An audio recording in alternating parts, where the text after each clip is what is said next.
de ba me man ti dwumedi a ye twa so anase ye de brew e wo neat 100.9 FM ende eye juwada wa ye wo Monday bia ende eye woda se me amite ya me Monday born enti ende eye meda ene ende susu kra san ye 30th September 2024 say September na me di me birthday 28 September 2 days ago no still I'm in the birthday mood enti September 4 ende ene twato a say ya wo September eye month no ende ene da etwem chinape esi yewura October enti we September born a they say Honorable Irene na Toshi ADDO Common Fund Administrator ende ewa woda enti mame ende yemo aha ena awoda soronko nyini na nyansa nyankopɔ de dum wo no enkoso na emfa wo so na ye nhira nso ema oman ema wabusua mpotem a wote nti mame Arena Toshi ADDO yemo happy birthday enwumre ye bebefie nti ma na wosesi echi neat 100.9 FM enne dwumadi no anka me papa adakabre from pom manso obelo chuku ukamuka uzioma na kan se otenase nanso wetia ne nanti kakra就say openi ko jodame as usual producer 1 tinem na fa ti dia ide sum oman no fa sumom enti papa ende yegina wanem na paboa kase awde ahye me no ye hye na de dwuma no asum Ghana for se dia wo ye ne da no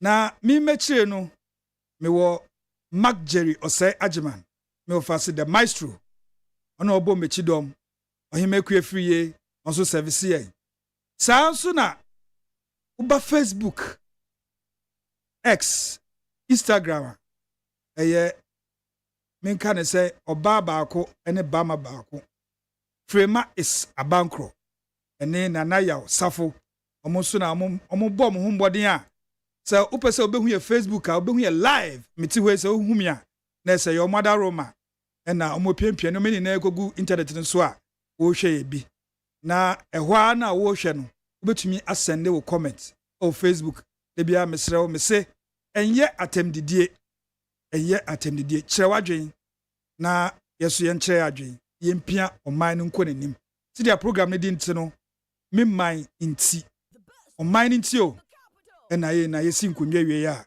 ye besom na wepese bese ne WhatsApp nso a akonya wo ho enso betum odi befa 050 372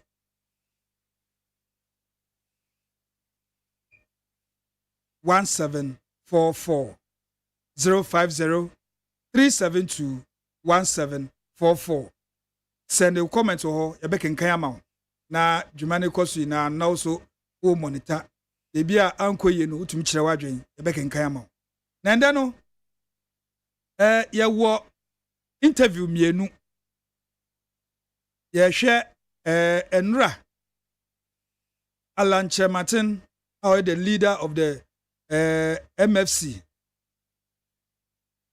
Movement for Change ono oye press conference nra ehwe galamsey issues no press conference no oye no wan ye keke wasanso e de 10 points je say enema baako edu a ode atudwa say ono beye president a obetumi e de end illegal mining nti ebehwe eno yene the commander Hobson Adoye ene bedi hu nkomo na ya hwe alantrimpo a owo se ode betumi ende galamsey ni asan hwe galamsey na Honorable Dr.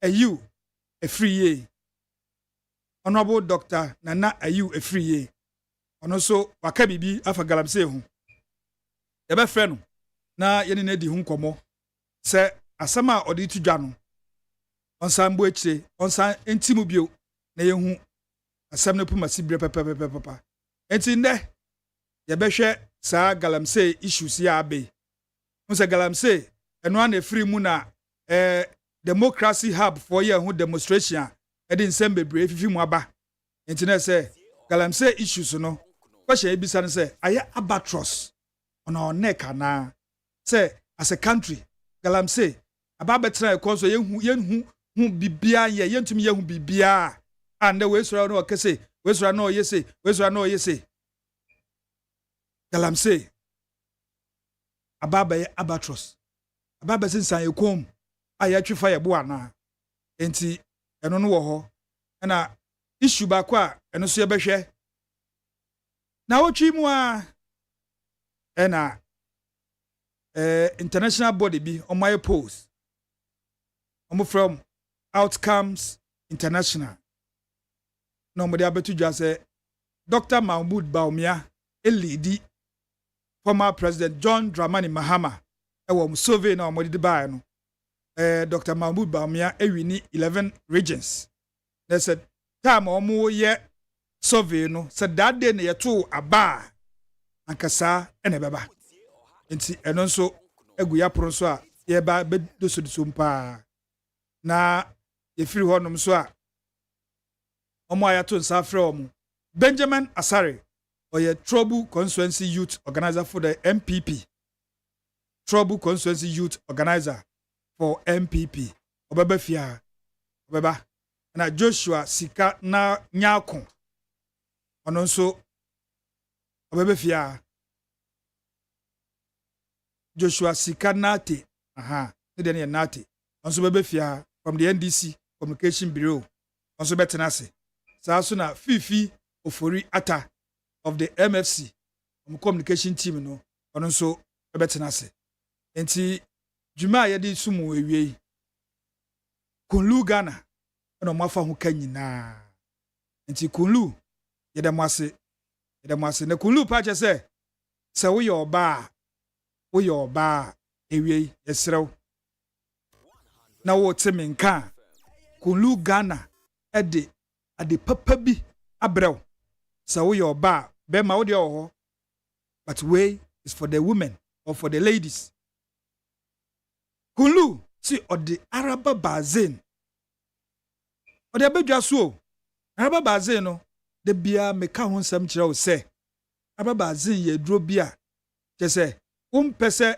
uye obey yedu be calendar e wo bebi a wote anase de busu bia wo be Philippine bi anase flow bi embe yie ana eba kra na enye papa hwehwe araba bazin ekire kwan na ebeboa araba bazin hwehwe ekire kwan na ebeboa o say painful cramps during menstruation said take dark offensive menses uni problem candidiasis and I say white uni problem heavy bleeding uni problem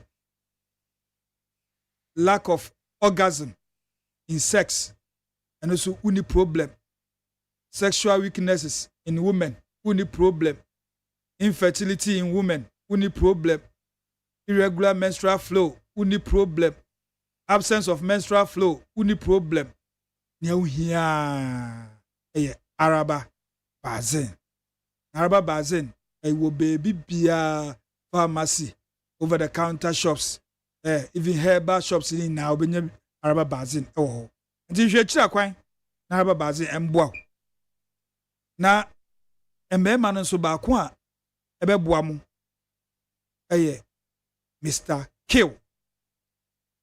They said the champion ankasa Mr. Kill. I say Obama only libido. Ubo ala can say Mr. Kill. I was Arab bazin the yemde. Mr. Kill. Wa obe say yes. Wa hwe obenya hyper libido. Nti be me how ope Mr. Kill. Say they be all so much, and so much bio because makacho say we be man na ugina sinanimu a ugina be me ina animu anemu they be mekancha mrancha no mo despite media ne say we be ma na wo despite media say ugina sinanimu a hwe ne wengu ye nim ase because despite meme ina ugina ya name ugina kono nti enhwe ne wengu weni mas na fa mbesan na mkeso expert in be ma de sa which na yo dabi nti we ye be ma onemu yeden na kope Mr. Kill ebe kan wasema ma o pe we ni problem na mema mabro 40 years going they say na meti hey we here hunchun capsules and so be kan wasema ma o eno no je say prostate problems bia we ni problem hwehwe hunchun capsules nanom onoma prostate no in fact ment na ho na prostate enlarge na afi wo jonso a problem wo be piso a problem excuse my French Mr.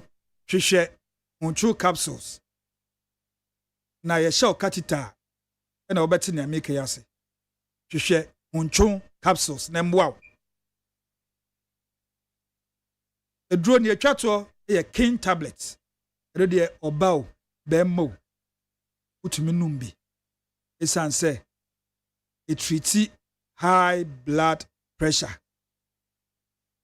hypertension no wa hypertension no mfsraw kope king tablet na emma wo pressure na mbra form embe normal unse unam unantika kra bi na so wo tie so untumi kra ntumrika obi kra wo ache se ono a kotokra ahye ne socks kra no untumi ina pressure no how kope king tablet na mbwa no si ndrowe udu a champion junction e wo East Legon udru ho a eno anse kunlu Ghana for omo office na wo kakrai bowra ho de kotubi na ton ana se unim a champion junction wo East Legon so a number no 024 413 9176 024 413 9176 Saas na obenya another number so aka ho 020 413 9176 020 413 9176 and also say 027 413 9176 027 413 9176 Hwehwendro echi kwan from na kotubi na ton sa won ye obi so a oton ndru a na opa bi aton a ko pharmacy bia any over the counter medical seller shops no odu ho no ma o se mepe kunlu Ghana omo product no ombayini na bia ma na wo ye be ma tesaraba bazin na wontumi nom wo ye oba so a Mr. Kill any hunchun capsules na wontumi nom nti hwehwe mochi akwan na oso honto na ye twa ya ho abasisi a Nit FM Neo Agu Ghana for Mama nyina insha hey eja na eda asam na wafre ye nyina wo ha sei Mampanyi John Mahama say what the 24-hour economy ehye eba abeboa aban ne ankrankran nyuma nyina ama waye adwuma damu ni nyinara na sa enhyehyei eda na wo hwe nim kwan se ebefiri mu aba Mampanyi Mahama pese oban nyuma ku anipa oni won di zawoso doso bi te say DVLA passport office port customs any ankrankran nyuma ku bi te say wona wodane enuane ani agro processing factories any companies are ya kwanya kese esisi adan be ya adwuma edanu mu nchichemu miensa me chese donhwen wotwe bia wakase emwa be hu asem na woke eba no ankrankran nyuma na Mahama beteteto no so amo na wayere bambo mu asanso abo mu sikasem kwa na watete nkane abo nso amo we na ye frɛ no formula 133 eja na formula ben so no e chese adwuma baako nipa miensa be no edanu nchichemu miensa wow we die eden sakra kese be bankasa formula 133 obia bedidi to abama nsakra papa to abama John Mahama any NDC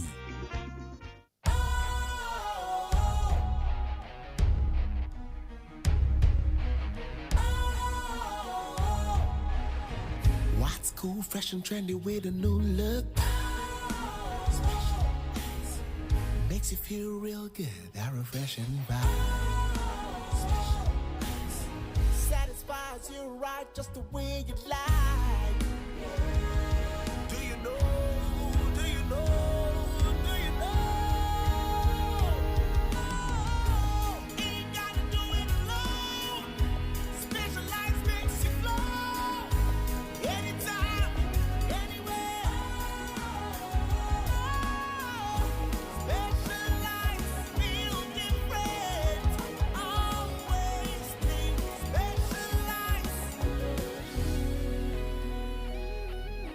special ice natural mineral water. Feel different. Think special. This advertisement has been vetted and approved by the FDA. Hey, catch it. Listen in here. And you ma beto to dia me baba no hwade no. Hwem so betumi a. Hey, asew. Hey, now beka. Ya John to mami ensa duku potomanto. This way chocolate drink. Na kan wo hwe afibia so beri ni waware ne a. This way chocolate drink. Na kan sia. Oh, asew. Udan kwanu ntumu ho. Me be mo anu nsu hye kura de aka ho. Uhwe de wapi ho. Ukasa batete. Eda fom ho. This way chocolate drink. Crash up a baba worry. Aso. Ye fear said this way chocolate drink, ya sorry, no pan on yenum. Ye bishop free gymnum no snack. Ye nya ho no ye de serve womo. Ye did really a pebibia bogu ya de swa. This way chocolate drink in yenum. And at this one, what's yanua? Has it a wom, cocoa wom, brick wom, bibia wom, I don't hear any social. This way chocolate drink. You hear any social. FDA, I just said you didn't crack to more to say a ye. Neat FM Neo. Musha ballot in the swa. Munchu nipa. Ni trin yefu keke. Musha ballot in the swa. Munchu nipa. Ni trin yefu keke. Musha ballot in the swa. Munchu nipa. Ni trin yefu keke. Musha ballot in the swa. Munchu nipa. Ni trin yefu keke. Let me use this to correct the situation right now about my last video that I issued about not supporting violence. And I still stand on that, and I mean that. Now, why don't I support the youth for protesting? It's because I want peace in the country. If the youth of this country and the people of this nation have held it down for 32 years to 40 years of understanding politics and whatever encumbrances, crisis, issues that it brings, and they've managed to survive, then why would they want to use violence now to send a message and say that they've had enough? Well, let me tell you people something that you might not know. All of these protests and demonstrations that has happened in this country in the past year or two were organized by one of the duopoly. It's the same politicians, and I said it. I'm not going to mention names, but you know that Jolobi and Fix the Country was fixed by one of the existing parties. We cannot do this to ourselves and destroy our own country because of a politician's personal interest or a party's interest. Please, Ghana, do your research. The people in front of all these demonstrations, some of them have treason charges. Ask, find out who sponsored them for the mobilizations and all the things that happen. Do your research. This is not about Galamsey. This is about a political interest. Some parties have made it a penchant to continuously attack the Electoral Commission for reasons I can't understand. There's a time when we need to give the Electoral Commission peace to do its work, you know, and every little thing they are at the Electoral Commission and attacking the Commission. I think that our electoral process has inherent safeguards in it that any serious political party can ensure that it polices that election and makes sure of the integrity of the election. We are winning the seats in the mining areas, so they decided to go and import foreigners. No one buy and no man can't show me in Renumu, Namunko to go do, or some Munko soon, Namunko to. Namurefi Muhana, the whole year. In so, I a problem there. And you want to started. A obina or pese, Anka Omoye, Nanka ya this speed. Nanka ya court, Nanka ya stop it, Galam say for Nanka ya lose your seat. Ya stop you on that. Yes, stop your amuchina. Now I'm going to TV for na ko. Now I'm going to crawl for car and a galamse. Now galamse yetunu akra. Insono akra. Amombra kumase me demonstration and come steady. We are winning the seats in the mining areas. So they decided to go and import foreigners. No one know buy and no man can't chum say munko in renumu. Namunko to go do or some munko so no namunko to. Namurefi muhana the whole year. In so I a problem da. And ya one man na started. Eye obina opese anka omo ye nanka ye di speed. Nanka ya court nanka ya stop galam say for nanka ya lose your seat. Yes stop you omo na. Yes stop you omo china. Now I'm going to TV for na ko. Now I'm going to crawl for car and a galamse. Now galamse yetunu akra. Insono akra. Amombra kumase me demonstration and come be steady. Discotheques, our nightclubs, our hotels, 24/7, 24 hours a day, retail centers, all the malls. The person you're trying to... Dear MPP for Ghana, say Ghana for two Obama MPP. MPP for will never respect Ghanaians again. If in this condition, MPP can win an election, Ghanaians should forget it. Hey, Nana. I'm telling you my heart. Say, baby, I baby, corruption, I could draw. If people of Ghana vote for MPP, I am telling you, MPP people will never respect the people of Ghana again, ever. MPP cannot and should not win this election. By hook or crook, there be. Na Ghana for muntie ma 7 years. Se Ghana for two Obama MPP win here. MPP people will never respect Ghanaians again. If in this condition they can win an election. I'm telling you something. Seriously. Some parties have made it a penchant to continuously attack the Electoral Commission for reasons I can't understand. There's a time when we need to give the Electoral Commission peace to do its work, you know, and every little thing they are at the Electoral Commission and attacking the Commission. I think that our electoral process has inherent safeguards in it that any serious political party can ensure that it polices that election and makes sure of the integrity of the election. The elections we are going to have now, we have to be careful. Are you worried? I am worried. I am worried because of the behavior of the Electoral Commission. If there will be a problem, I'm coming. You are a senior citizen. You can invite them. You can go to them. You can write to them. No. At times it's hard to think about certain things. You are right. You are right. The Electoral Commissioner, I know very, very well. Oh, you know her? I see very well. When I was a kid, I was a pet to his father, to her father, Dr. Bluku Aloti. Now, recently the husband called me. The husband I know very well, Charles Mensah.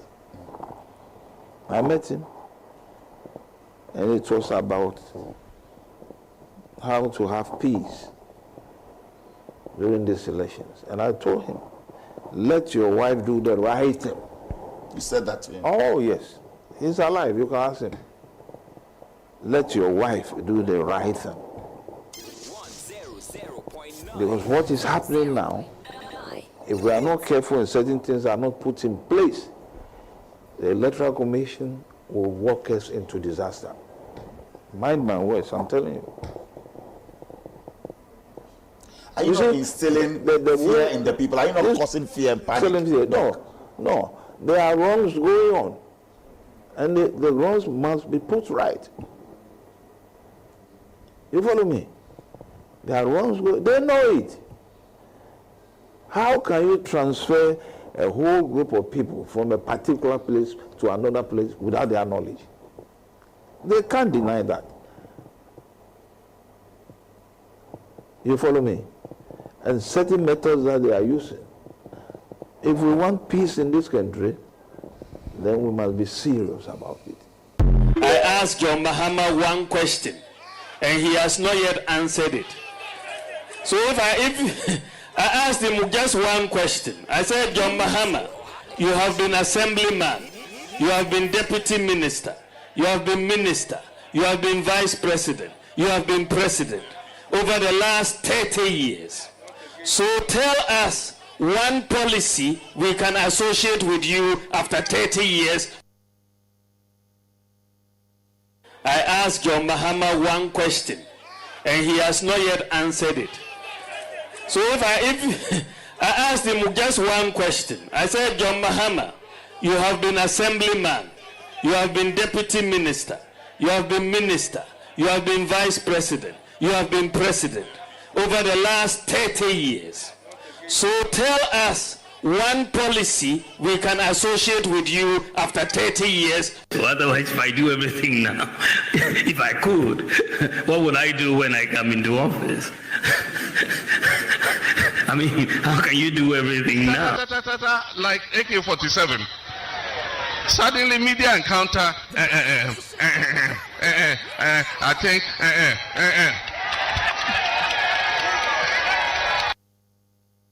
Otherwise, if I do everything now, if I could, what would I do when I come into office? I mean, how can you do everything now? Like AK-47. Suddenly, media encounter. I think. I asked John Mahama one question, and he has not yet answered it. So if I asked him just one question, I said, John Mahama, you have been assemblyman, you have been deputy minister, you have been minister, you have been vice president, you have been president over the last 30 years. So tell us one policy we can associate with you after 30 years. Neat FM Neo. Neat FM Neo.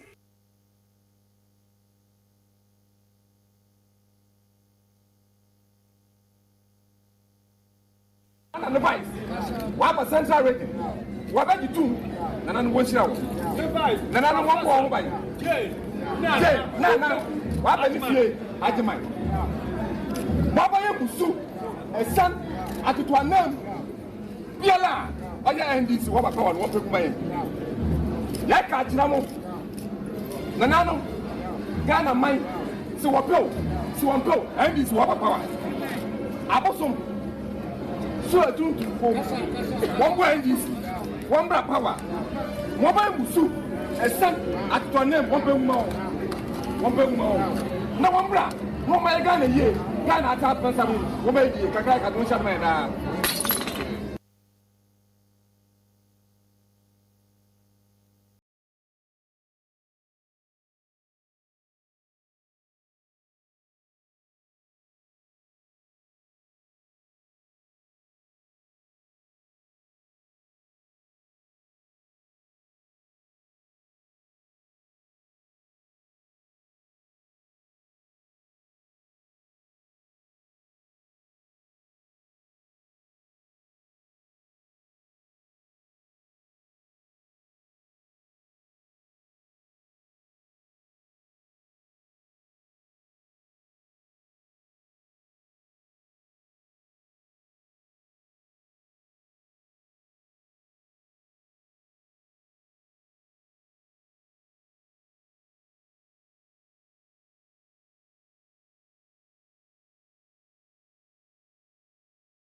nyina ye tik room ha ye wa asofo wo ha ye wo imam for wo ha ye wo ahefo wo ha ye wo civil society organizations wo ha and so NDC can according to say NDC yankwa ene pe asem e wo say nyina ye kabom na ye bie ye maya no ko ba ko ne ka kire aban say ade am wudi sema mo de di Ghana for no emre na so say mo beko enso wo be hu say ye beko ohini bi ho o say o ye bo abaso ejima pa wa ye no e na de ye ko asori a ni amana akoto ho o ye hira ho wo be di nkunim wa ye adepa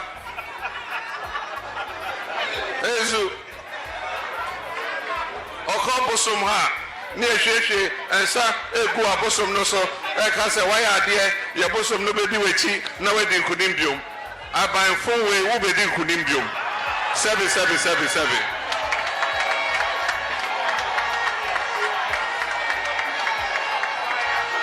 ezu na mena meka anka saa katase hye ne proye a akoso ewo MPP aban mu anka ye NDC aban a anka by now soldier for etu ya aban ne fi ho mena meka no kra na meka kire mo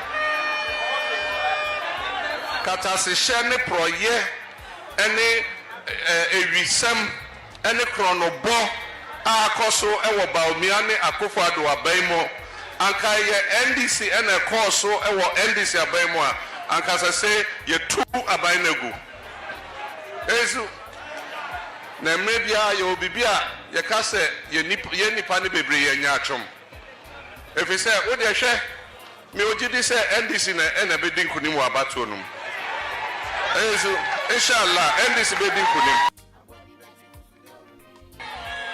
Choboi. Unyina munim. Se abaya ye kotui. Eye mini o mampenyi dada ena ye pri se ye betena akodi aiso. Enye sa. Na seri campaign ikono. Me se wabehu se sa campaign yi obelusu poto.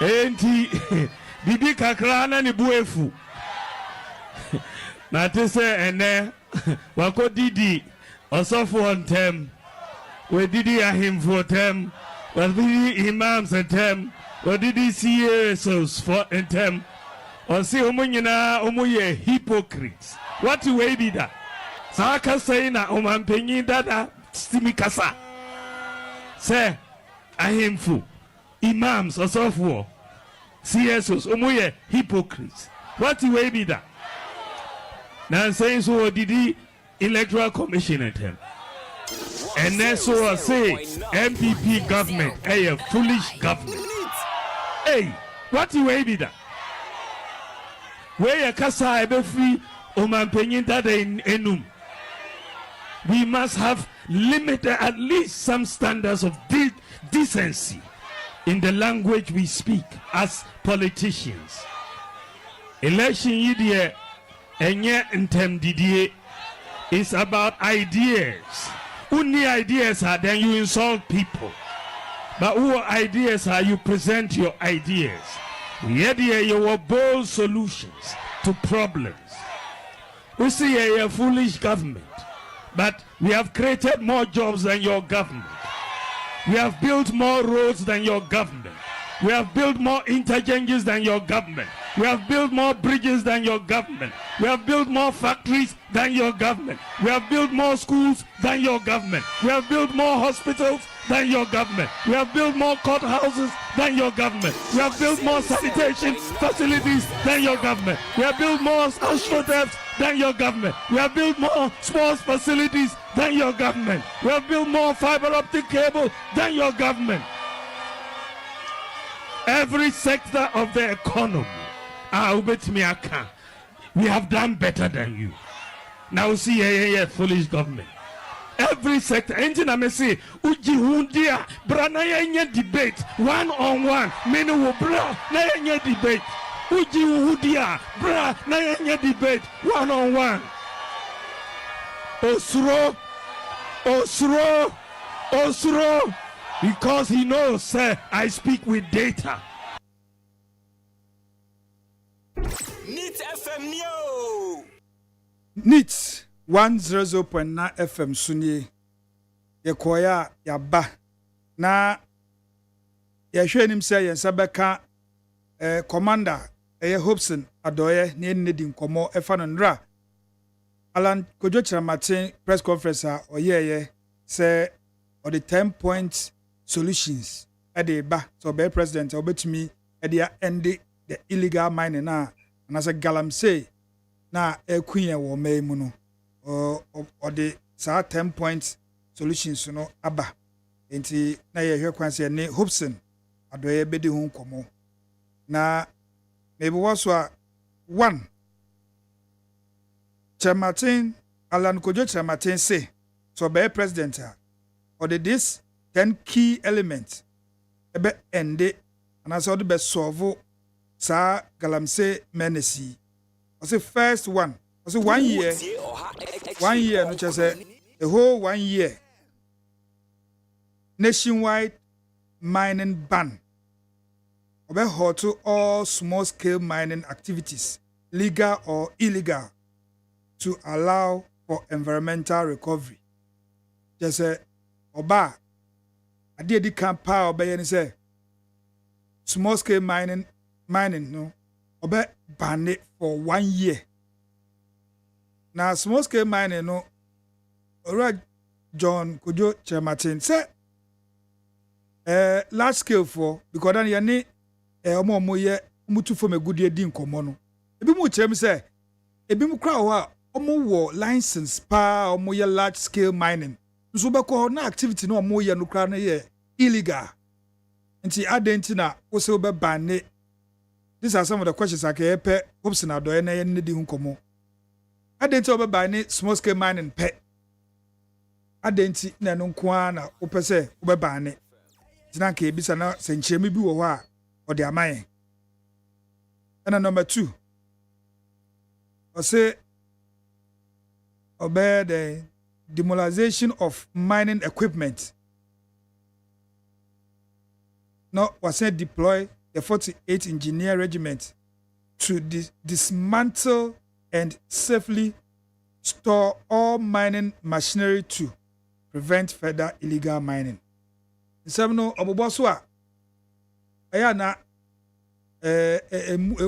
ase po nti anke ye pe omo nkrofo no bi option ne di nkomo se be frɛ no egusu bo no punum se ebetumi anya na we ye nya no so dia ye beto aso na ya di dwuma no asom enti Hobson Adoye from the MFC group Movement for Change egusu frɛ se wotie ne na wafa homana mai na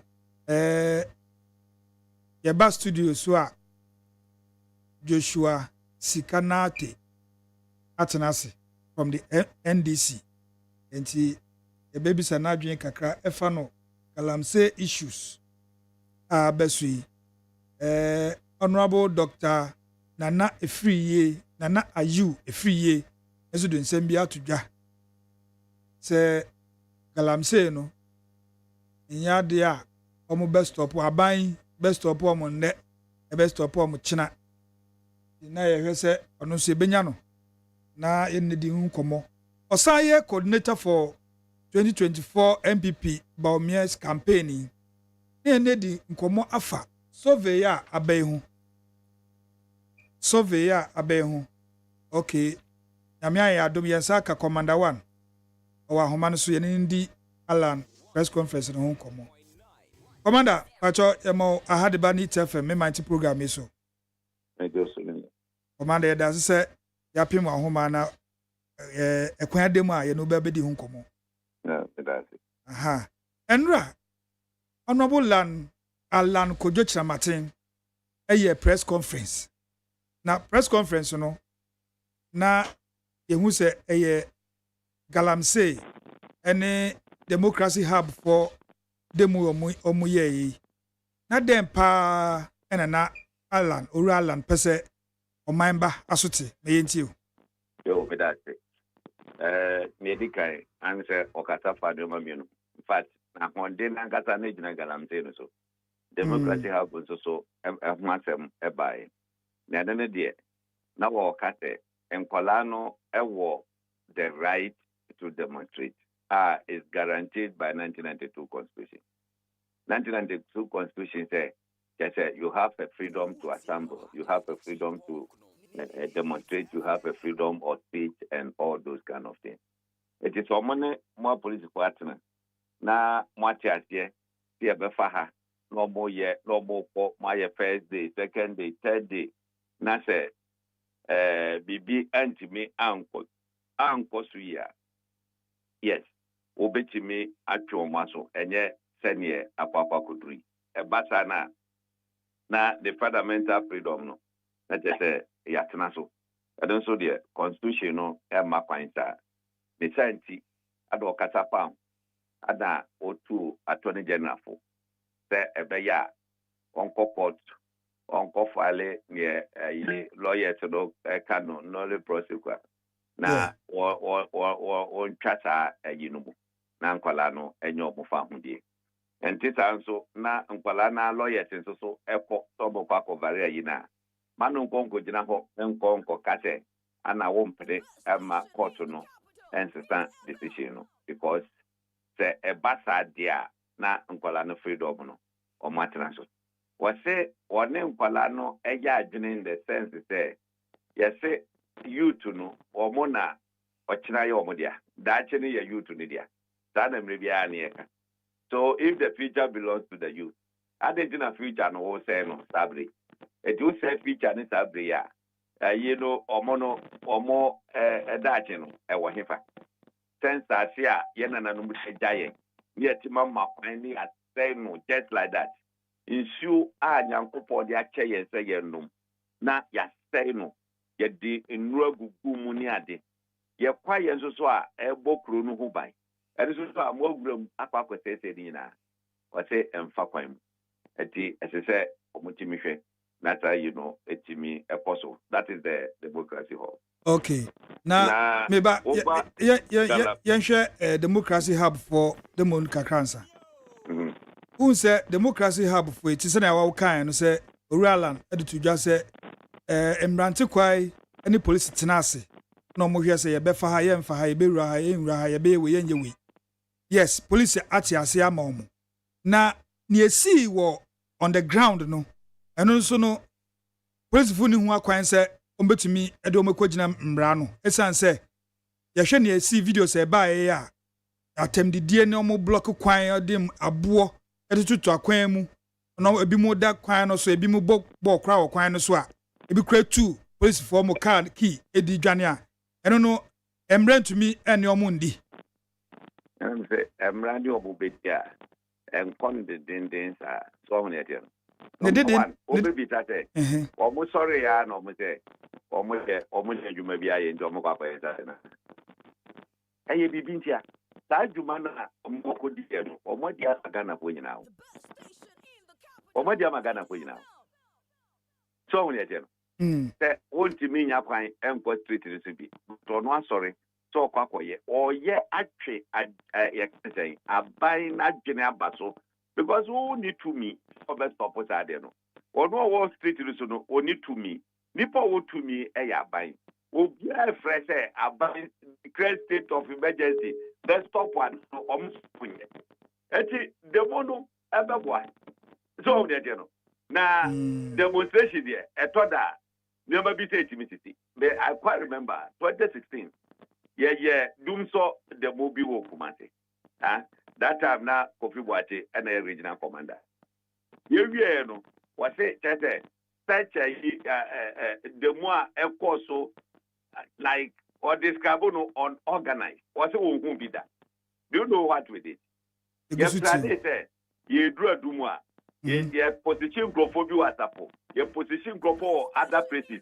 At the area dumuno will be a free saver.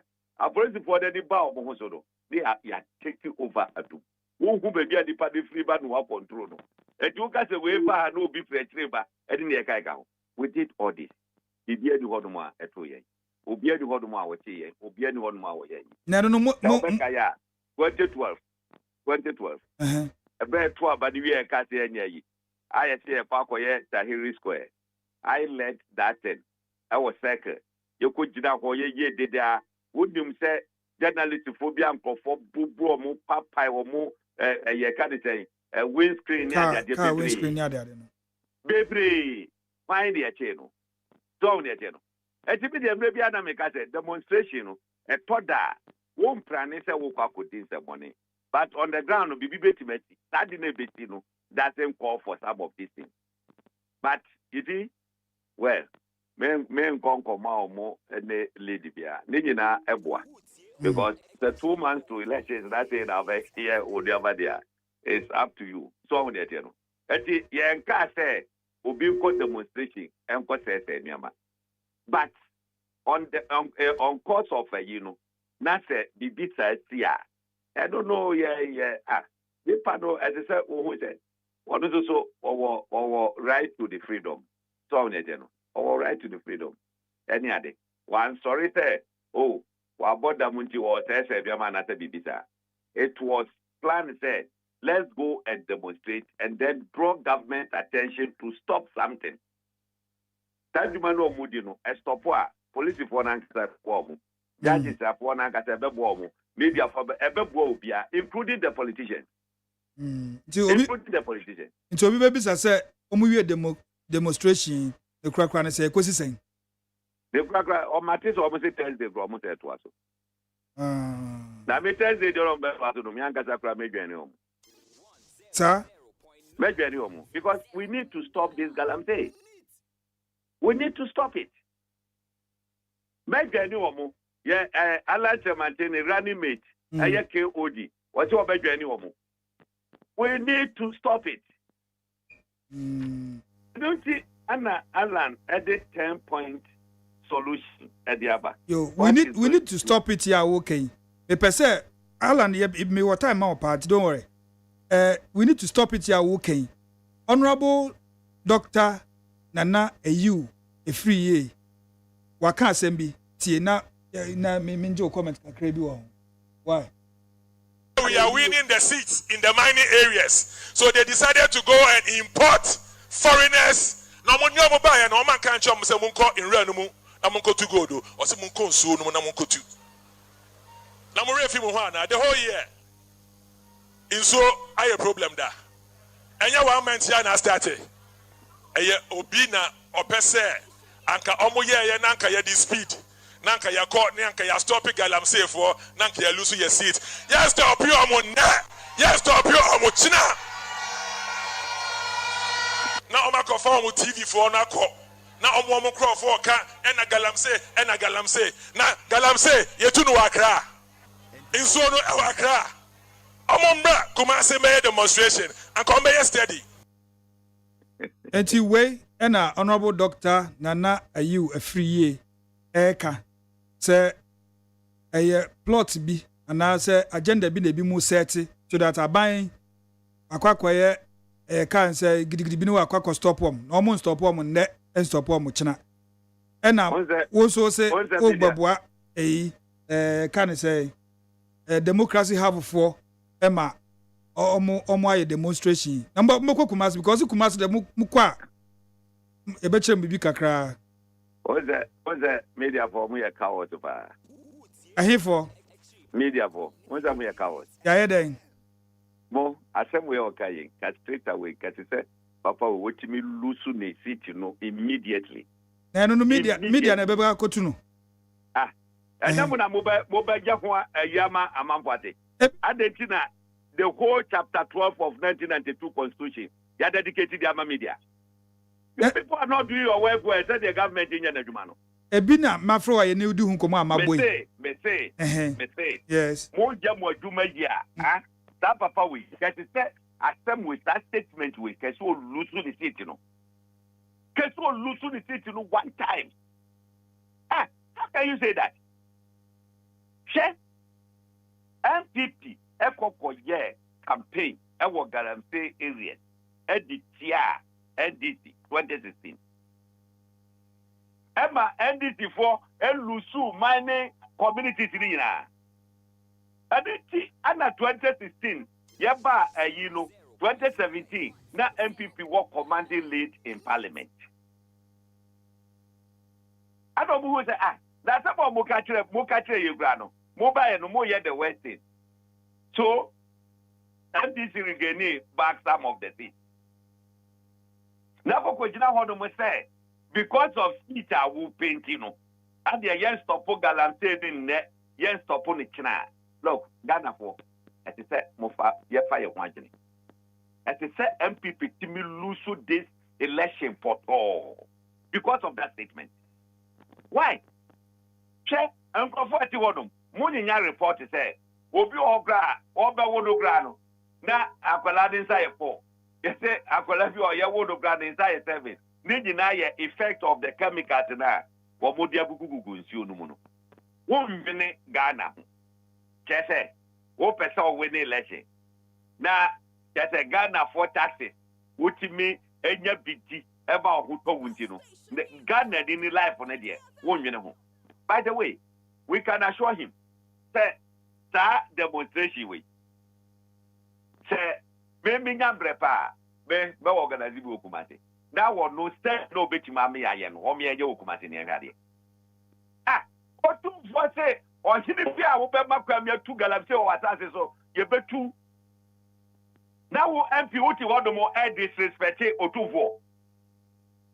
Are you a free? I will your MP, I will be Dassy, and that or 2 for. Oh, Baba Cathy and Sopo Galamse and stop on the track. What kind of a you know? I don't know. And yet, total disrespect to Otufu.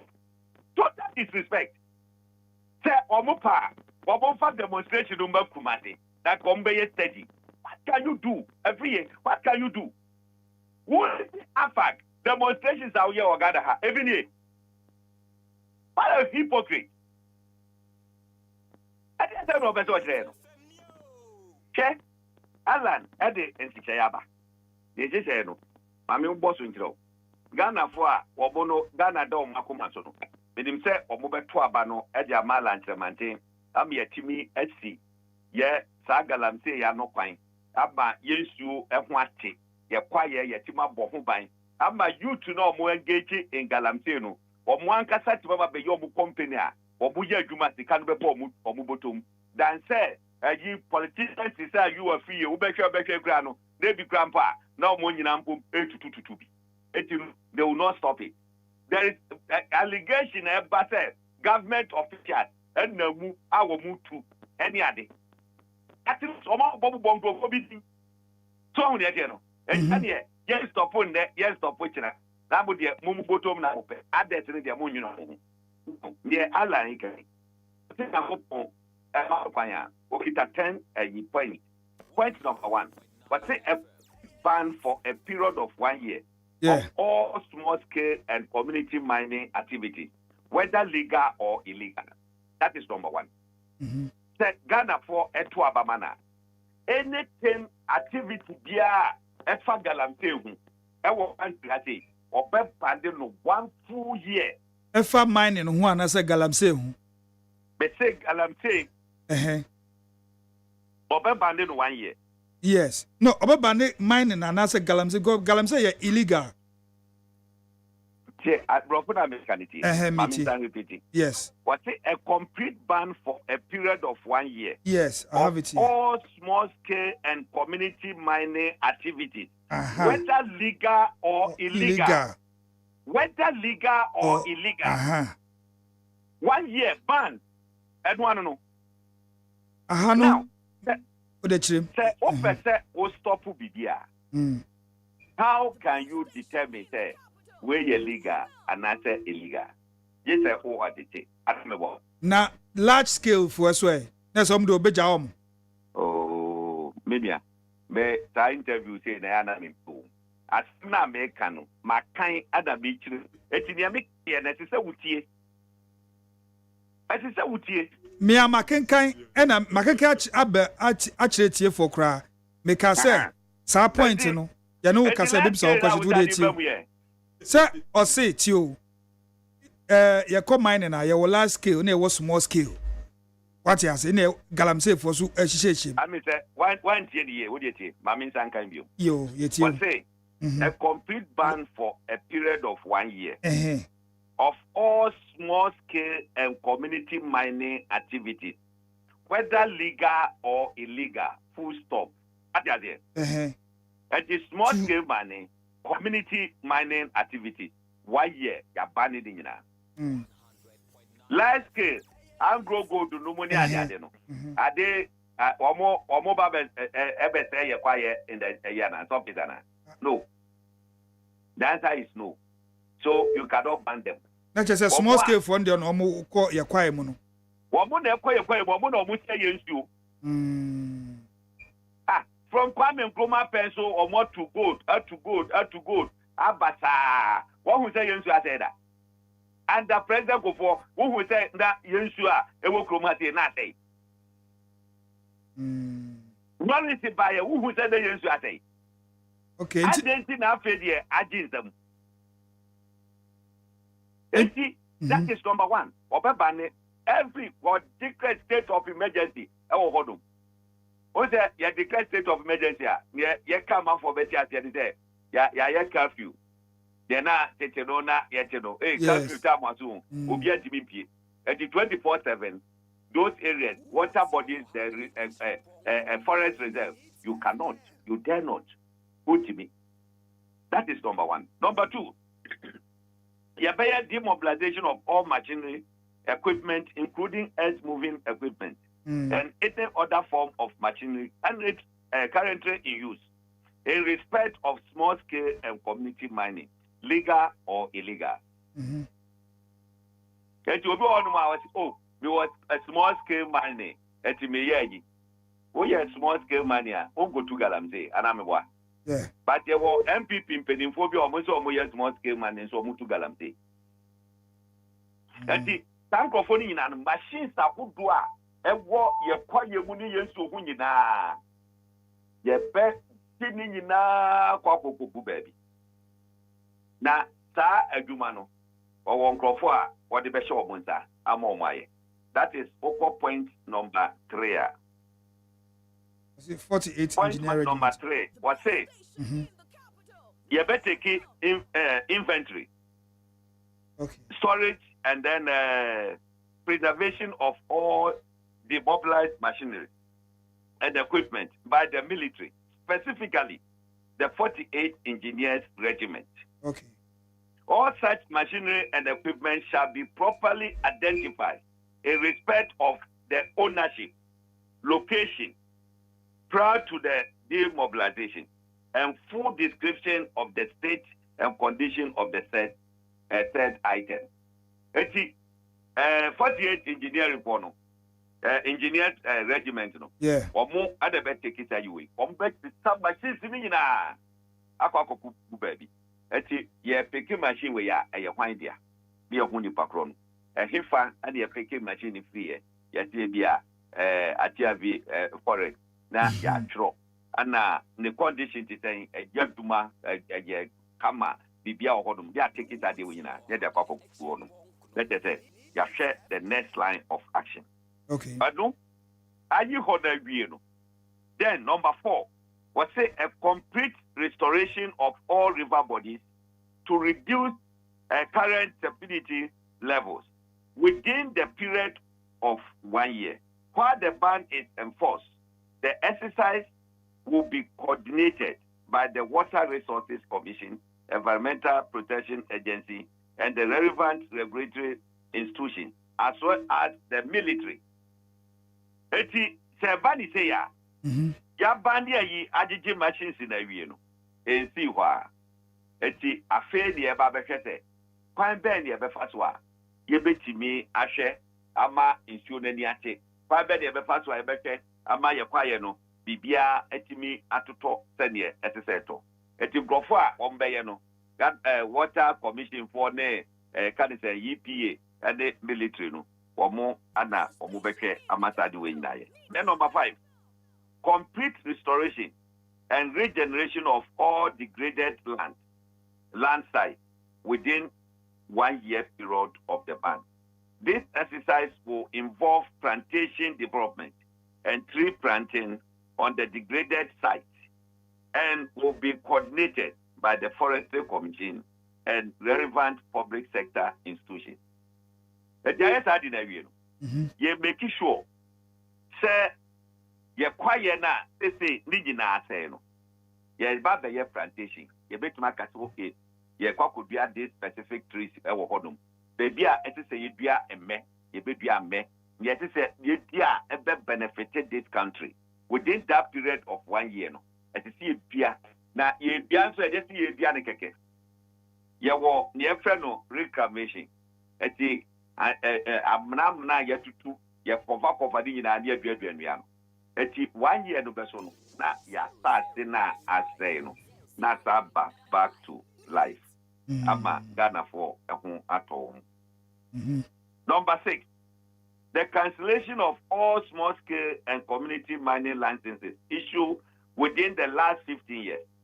The cancellation will be followed by comprehensive and a complete audit of all small-scale and community mining licenses issued within this period. This audit exercise will interrogate the following. 1, the issuing authority of the license, and 2, the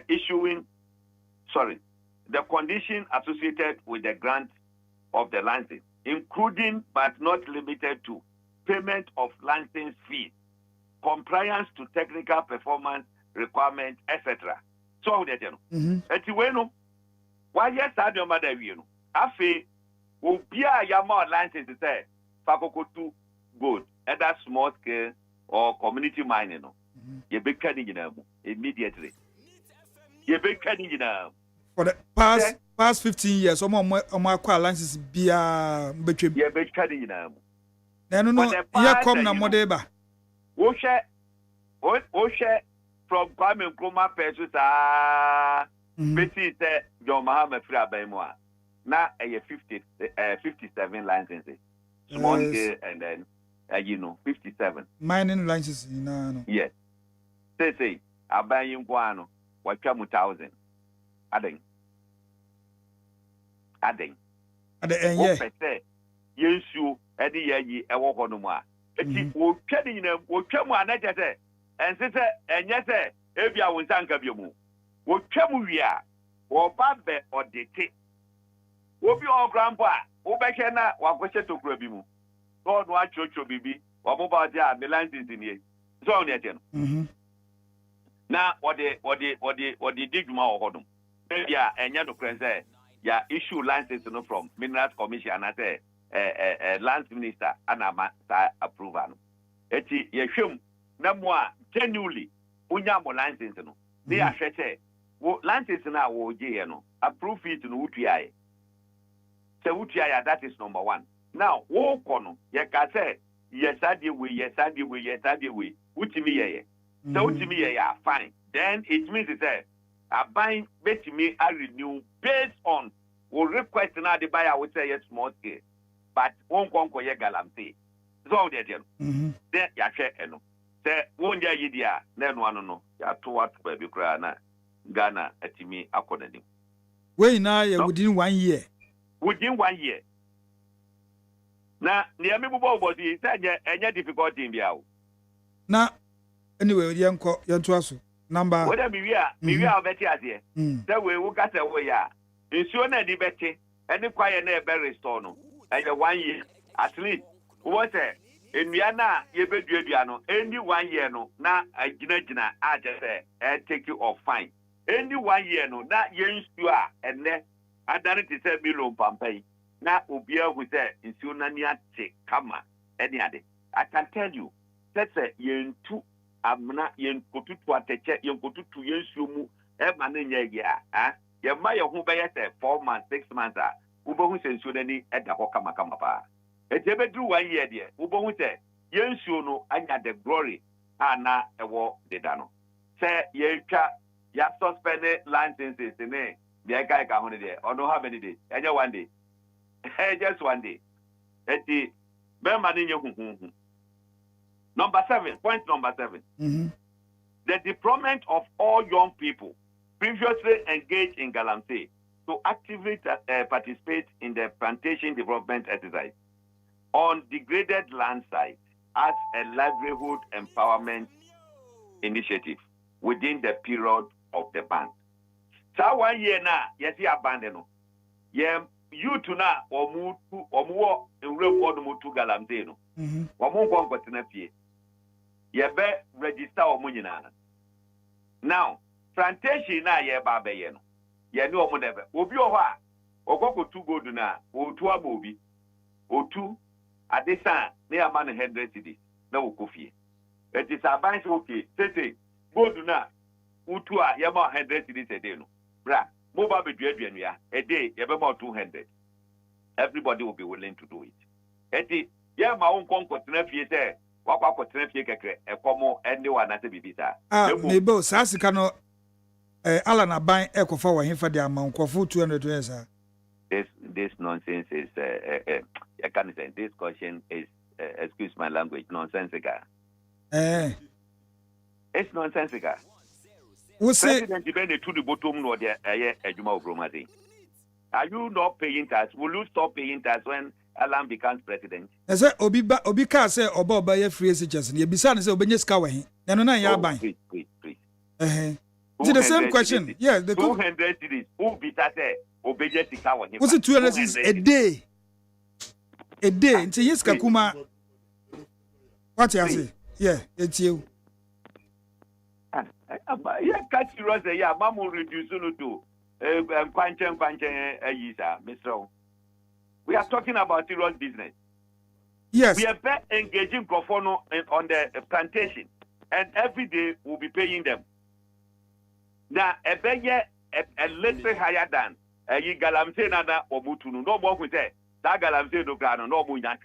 That is what I'm telling you. Enti enye relevant to say baby say president will not be a lazy president or better now say you have got raise bond, you have got raise loan, heading the account. You will not be lazy. Nientia maybe say a question is say aban ba ala na aban ba pe the first year and so betwen mbiribi ansa or the sa 10 points we na ayedwuma. Say first year na Jesus Christ. We say, what say or take you over? What take you over now? Complete ban. Good. What can I say about Kositambe?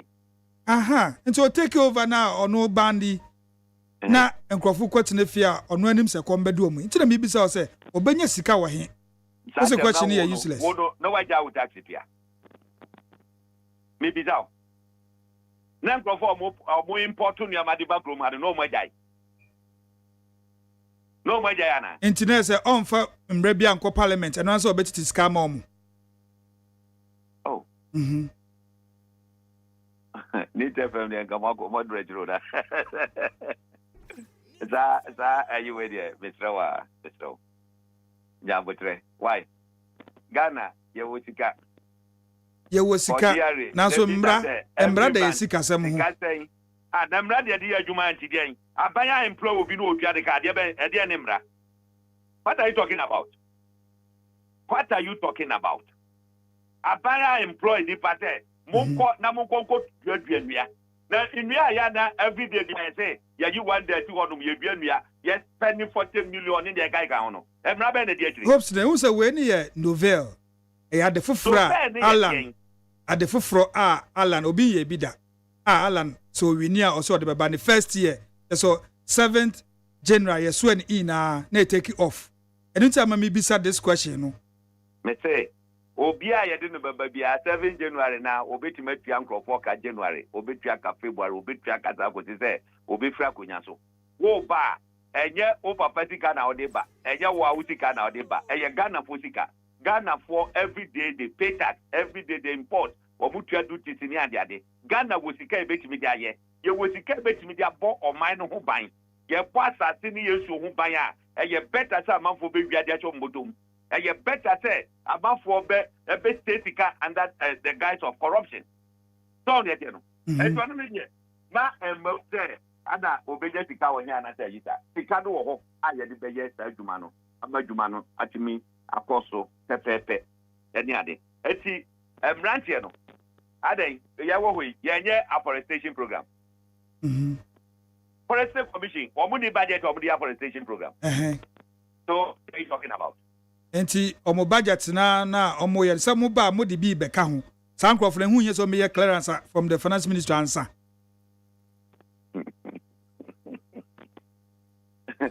really president kata assembly president Bekavia so nim say law yes Eji, what is your point?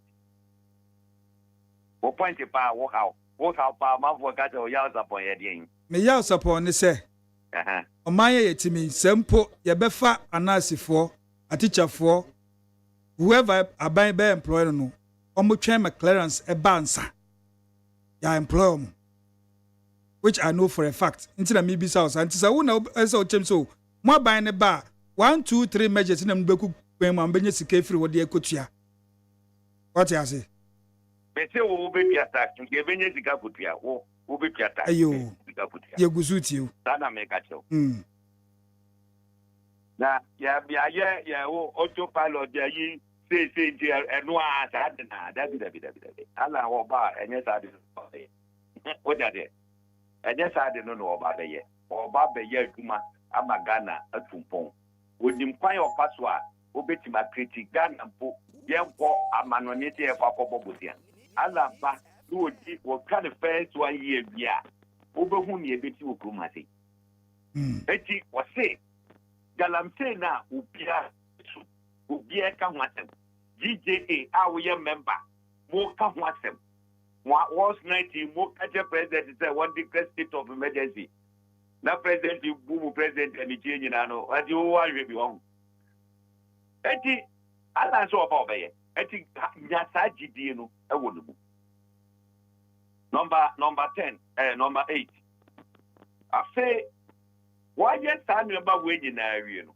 you do no by the close of first year na ya to sa number ni na awie afi the establishment of responsible mining initiative na afi ana eno babeba yes and rank na sir what the budget on be mining ya be become mobu eti ebia ya fa 530 and then 50 number ka mobu then aban ebe register mo na wa mamo the right line na wa ma seed funding what the acquire the required machinery amon ba ko ye ya mun ko ko yem mun ko nsuo abu betimaye and don't know emrada ho I say area ha say ada bu beja gold men nsuo and men kwaye munya wo you cannot transport and go beyond the demarcated area na ye the amount eti I don't know wo ye adwuma na amamo wo ye adwuma no okay and so if so fast so ayebeba no eye mo amodia that is how okay no sir a legal a private legal commercial entity for the youth wow and yet company ba home yeah fan say Ashanti region money area to know you make many company that who do be oko the west region or manya because a group yeah fan say or more trans no mo yanchicha na ka to ye can pay 50 bomwa or bet ma form one group and then they go by that expect no systematic affect the animal they go by that normal land so mo area that for more year and conquer country I don't know and conquer ye galamsey a small scale mining okay mo get the proper mining and call you and conquer say you that is the 8 point. Now, we move to the 9th point in the social. And then, so no, I say, yes, I didn't have then the 9th point is the establishment of citizen mining protection rights group. I'm not saying no one to me, what will you do? So no, about the put two or move together.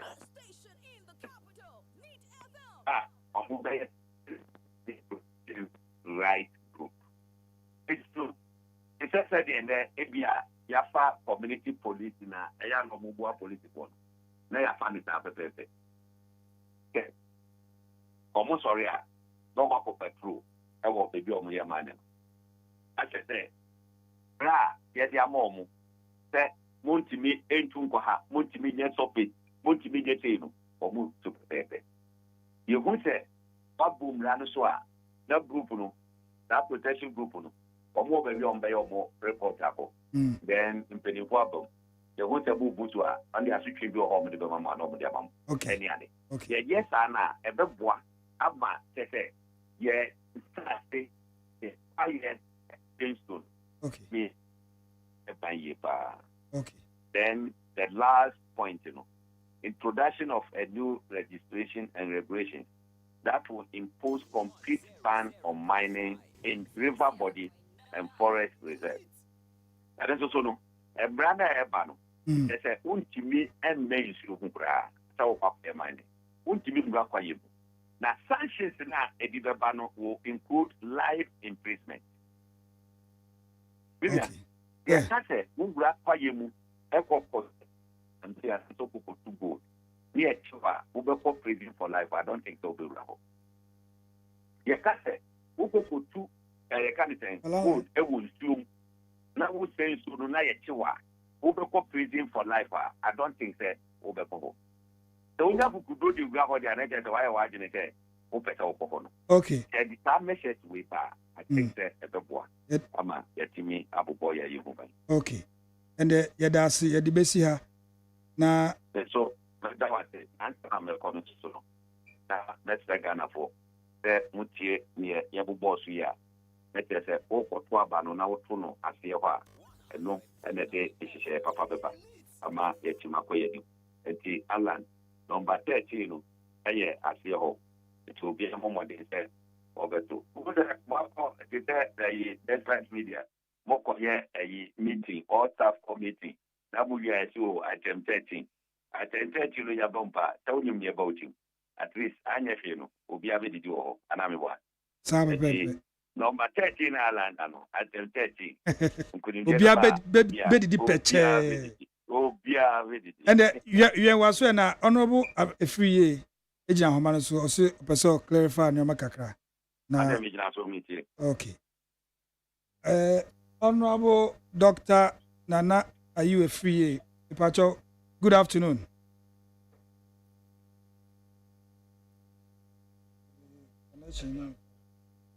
Honorable, hold on. Hello.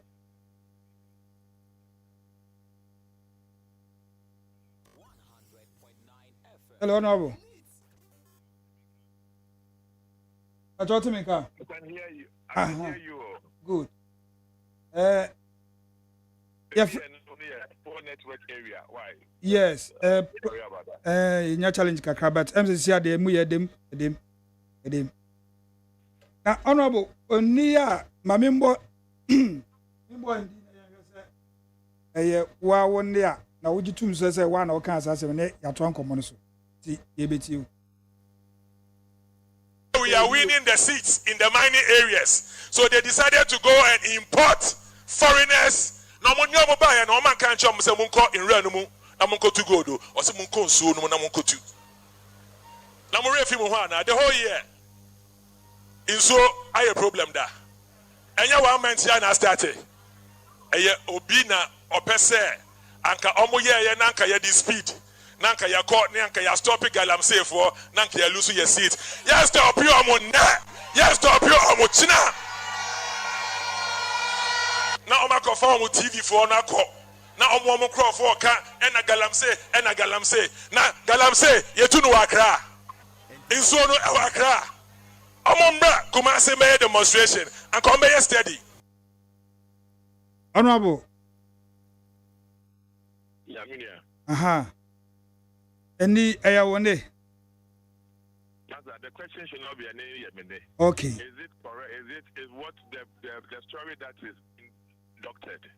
A story from TV3, which I kept saying to all your sister stations is total bogus, fake journalism. So I can't yet. You can go on my Facebook wall and you see that all the video and what I said. I don't know all my editing of. I don't know all my. for person on TV in here, almost circulated this video. Then what is the purpose of it? Say yeah, but I'll go into my video and then Pato will produce as I'm talking on Facebook. Okay. And then you are free. Uncle retrieve the full video, maybe the other one page, you know, so I can see. Now why I said shame to TV3 for bogus journalism. So I can see. Now, if you want to know what I said, I pieces now what TV film now the album now. I'm ready to talk about it. Okay. But if you talk about what they have done now, I don't have a problem. They have misled a certain bit of the population into thinking that only anti-MPP or anti-government, and they are doing Dr. UFA in. My conscience, what I've said and I've said, because me against mining in river bodies. Me say, Yankopon betia omo koye nsu omo ekọ mine no obetia oni naka. Me say no Ghanaian work is sort and sebi wo nyansa obekọ nsu makọ mine. Me say amanfo bi e confusing galamsey e wo nsu so aye illegal mining. To small scale mining na aye responsible mining and so for the galamsey. But this small scale mining, a responsible mining, I'm saying, enjoy China. Because a idea, a responsible. A idea, a idea, a man for be a year this say a video and a tank of honor, almost if a suman, a yano, a bria, almost say a man for Juma, or Bine Juma or the actual ma for the past 20-30 years, a small scale mining. And I can say, confusion won't cry. NDC for no money yet say small scale mining a galamsey. And you know they want a ban on small scale mining, which is not right. Now, Oko Water Lake. That's Oko along the coast of Mochichinama. Petrol in near Mama, a man for use dynamite, a man for use near Ma, almost the fishing a year illegal. When we say you are calling for a ban on fishing, no. You always chase all those who do the illegal one. And I said, let us go for a ban on illegal mining and chase them out. Now, Nancy, no, you're fine. No problem with you. Election by Bedouya in Swabayasem. Now, small scale miners no call around, so no.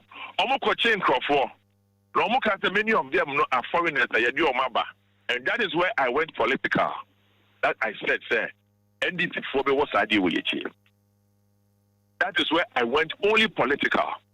And I quoted the Small Scale Mining Association. Their own information are omoko offending or that omobekaya obiate ye say foreigners are invading the river bodies and they are destroying it. And then now TV3, omofa part of the story. And omuchani na free ho and omode etuono ebeshe ho. And unfortunately, you know, the press, you know, have fallen to it because we are baiting Kofobi and they are all circulating the way of TV3. And they are maybe to Facebook now, they encourage people to look at it and be the better judges of it, you know. Unfortunately, some pressmen have done. Some of your sister stations, a lot of them have done, all over in Ashanti region and the rest of them, Western North, they are all looking at the proper video. Okwa Ishira FM, morning show host, or TV3 has not been fair to Dr. UFA. TV3 for the Omo Person Munya, no Monsaka.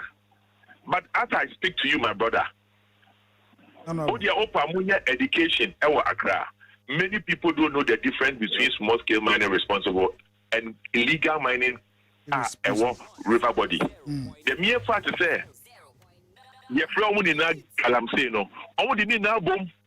But it is not right. It is not true. And somebody must be bold to speak out and let people know that small scale mining, and you can say, it's maybe defining it, say, it was for confusion, be wakra. And it's why Yamana, you say, small scale mining, any community mining, or your friend Galamsey, in Tania Galamsey. Almost answer war, the Omoya won't so illegal mining, and also your friend Galamsey. And I mean, taking time and destroy all the people who are on the river bodies, and even to the point say it's for Fanchemi. I curse them.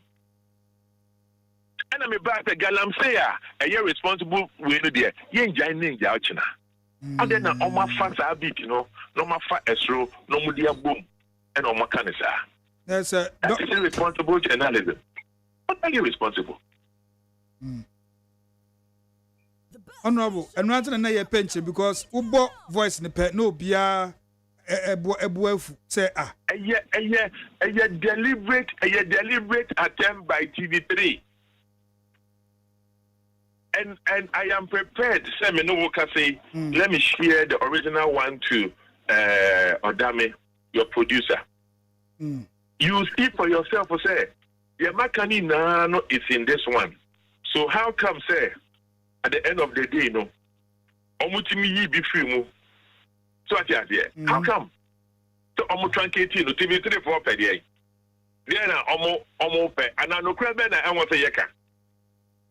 Te Uko Bani to small scale mining. Te small scale mining, we am banning no. Na Obi wa hono more, or the license that you renew the license. Or ye EPA, the permit to ho, or ye the year. This is so any year. Let us admit as Ghanaians that there are people who go through the bush in the night. There are some people who go through the rivers, and these are evil people. Omo the paboni for. Now omo ya no omo dia ko say omo ye ni ye no. And that is why I said let's call for a ban on illegal small scale mining. But don't say we should ban the whole small scale mining. That is not fair. And that is not right. And it must not be done today. It must not be done tomorrow. So what is wrong with that? The Honorable Mamimbisa Wayo, Alan Kojotra Martin say on Oba ban small scale mining community money now for 1 year. There's a winning in Yardrin or oh, many know the Yardrin in a sense is that Oko Central region, Oko Western region, Oko Western North, Oko Akapo. Oko Bono East, Oko Ashanti, Oko Eastern region, Oko Seven Classibia, Obi ne beye small scale mine in the farm Juma, and a forestry for allow, minerals commission for allow, EPA for allow, and the Omudi Juma, and then all the actual Mabaya doctor for Accra. It is a almost responsible small scale mine in Oko Bania.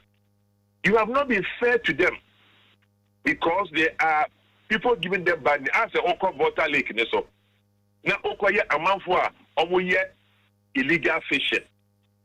Now I can say let's ban fishing entirely on the water lake. The abide to me on tribe in share. Meanwhile, speak to the Ministry of Fisheries. There is illegal fishing going on all over. Yeah. But what they will do is that they will go after the illegal people. They will never say let us ban fishing. It is not fair. It's the almost responsible fish, you know. Then you have killed their business, you have killed their family. I mean, like you have messed them up. Into the year, Yanko Ponche in Su, Ghana, the Southern Belt, and you feel Sebi forest area in Real Numusuno, or the goat, a good Homaye. And a Sebi. Oko in Sona Noa, a bidia, yellow, and tantan, a bisu ye. I don't know almost the Yankasa Yambani fishing. And why do you say that we should ban small scale mining? When you know we should rather say, let us ban illegal small scale mining. And that is a definition that we all will put, say, this is the illegal one. The whole country is on. And most importantly, how the most sensible person who bet to me in so. Why do you go on the river to go and mine in a river? Your moja ni na 70% of your moja yensu. It's in so yenkwa. And I can't say deal. Okay. They never reported that in. They just truncated the story and then caused mischief and then went viral. And then people are hitting up the UFA. But in politics, sometimes it's one of those things. So I'm not worried. So long as my conscience are clear, so long as my principles are there, So no longer I believe in what I said, I am fine. And I'll always say it on any day, on any platform. I'm up for any debate. Ube will say there will be genuine people who come who are doing small scale mining. And to almost know, when you ban on my you close them down. Maybe a tremenche be any small scale miners association or more general secretary Godwinama Eddie Nkomo efidi yaso no chese ayampa se ebinum wo lines of modern small scale mining na mmom ebimu so a omo the same lines ni binu so omo so omo ye illegal things ewo omo premises ho. Fantastic. Nti onwa association no ogitum. That is neat FM no modina we kra mo na nyekwa e neat. This is a neat discussion. When we say omo will be media nyakopa daroma me mining. But middle belt now me wanna be in charge of. As a politician, I speak for people. I have gone through the villages, do campaign. No, me see it will say that there won't be team one kind. And just that the how because me so me are one of those people who have been in the past stop small scale mining. I have been one of the advocates. You can Google it and see. But for the past 6 months, here me call around and me say there's a difference between responsible small scale mining and people who are also irresponsible illegal mining. And I have said, for 90 million, people know the difference. It is small scale mining, the almost galamsey. Yeah, galamsey. It is almost the cost of small scale mining be galamsey. Say your papa, say your papa. So as far as the Ghanaian is, they don't want to hear small scale mining. But that is not good. Yeah, no more say. That was what they were doing. Okay. Isn't it a good cost? Okay. Honorable. Yeah. Aha, yembisa we yo. Na udi wie no, and I said, Odo ya mi boy, ne ende no ka se enkran. Galamsey to be ho. Omo pa kombe demonstration wo Kumasi na ka omo behu bibi. Sentia me ka say I say. Sentia me say omo be steady. Omo be steady. You see obehu obeye demonstration wo Kumasi a.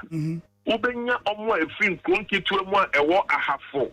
Ewo Ashanti region the baba be hia wo. Ama we the difference between the Owa Crown TSE of small scale mining Galamsey and river body mining Galamsey. And now the two of them are mixing it together. That is why I make us say small scale civil society organizations, Why don't you come and hold a forum in Central Region, Yembra Central Region?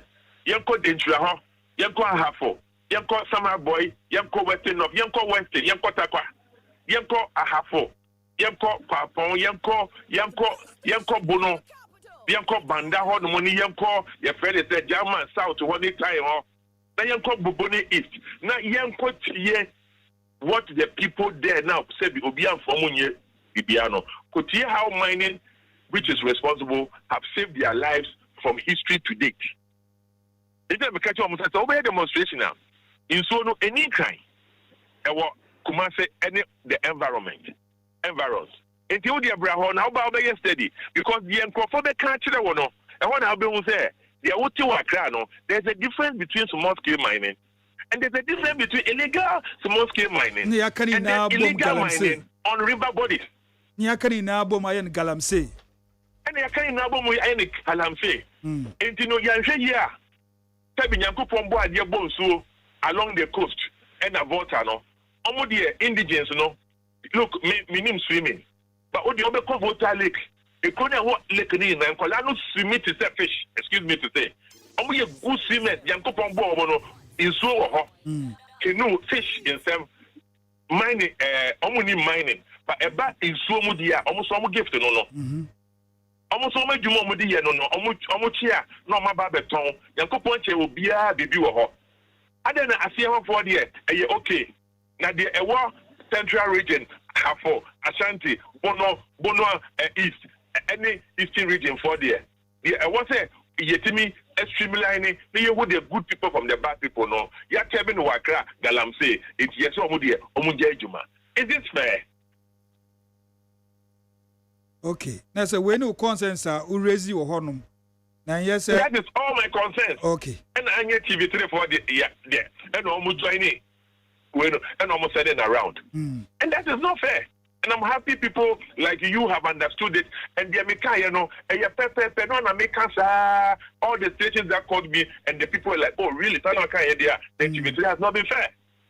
It has not been fair. That's the truth. That's all I said. Let me say, and then we get debate. Maybe Baba support to responsible small scale money. I'm afraid Galamsey, because in the mind of the people, you have to first define what is Galamsey. Okay. Before people will know, say, hey, sir, it be responsible. And you separate. Me say, oh, the upper year, Punin, Nebusa, and yet be ordinary people, middle level people to high class people. Let them define what is small scale. Everybody will say, Galamsey, Galamsey, Galamsey, Galamsey. People don't know the difference. And they are emotional thing. But the truth must be told. Responsible small scale mining, it is not Galamsey. Okay. Honorable Yanfa Galamsey and 70 here. Now, quick one. Mija Moako. Na mom de survey biaba. You say, your from Outcomes International. Almost about me. We are coordinator Emma campaign. Uhuni say, yes, about me, Lady Mahama. Oh, and also, so no, and I don't know.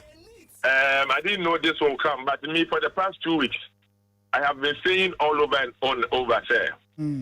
The NDC campaign is down. NDC campaign is down. First of all, before campaign be almost started. Almost the tribalism and the bishop. I feel with tribalism. And Commander Roma. But we have money into tribalism down for 1. 2. Almost the LGBTQ never started. But we have a view could be against LGBTQ. Yetu abamana emma so ne emma so china eno so oka today almost the corruption and the campaign I feel we amfa because Baromea is incorruptible. Udima Hama Nimba we will have a lot about Hama. I'm not ready for that discussion now. The corruption and abuse of incumbency but we alternative mu no ko into affirmation you see. The campaign of the NDC is gone down. Say opposition na power the Ghana year. 2020 elections are NDC year. NDC did campaign that was all over. It was visible. You saw them doing campaign. Are you seeing NDC doing campaign? Maybe I'm a submariner. Oh, master, submarine there will be a yebi. There is no submarine message. NBC don't have message. Acquire insults. And Ghanaians know the difference between the message of free SHS. Omohu agenda 111. Omohu 1D15. Omohu jobs are creative. The services. Omohu nyama bebre. Who said DARIP program I have caterpillars and graded the aba a year coin. Next year, no other equipment, but not trade your code down. Just a coin will be beer. Ghanaians have seen the difference between MPP and NDC. And that is why the NDC is not flying. Can you imagine? You have 30 elections, no more research. Your research is you win, and no more research for you no matter. The research rating of NDC Obiada because they know that the research findings said we have lost a lot of seats, bro. I know some more intelligence. Mopa go around the diplomatic community. I'm finding out I'm research on my as of September. If MPP were in elections, they will get 148 seats plus or minus 3, according to them. Odia Opa, most of them confirm intelligence and come abrofono on the way, and Baumia is leading. Okay, Oba, yes, also your researcher. At the end of the day, we are also leading with 18 seats. Oko who NDC for more parliament, paying for now. Almost no more 11 to take from us, and a year 32 to take from them. Take 11 out of 32. 21. Hello? Honorable.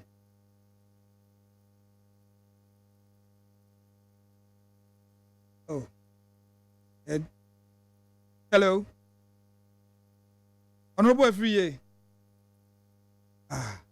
Ahana yede ya common besi. Ojina so there but say baby a owo no ahoma no enye papa. Enti yede ya common besi ha.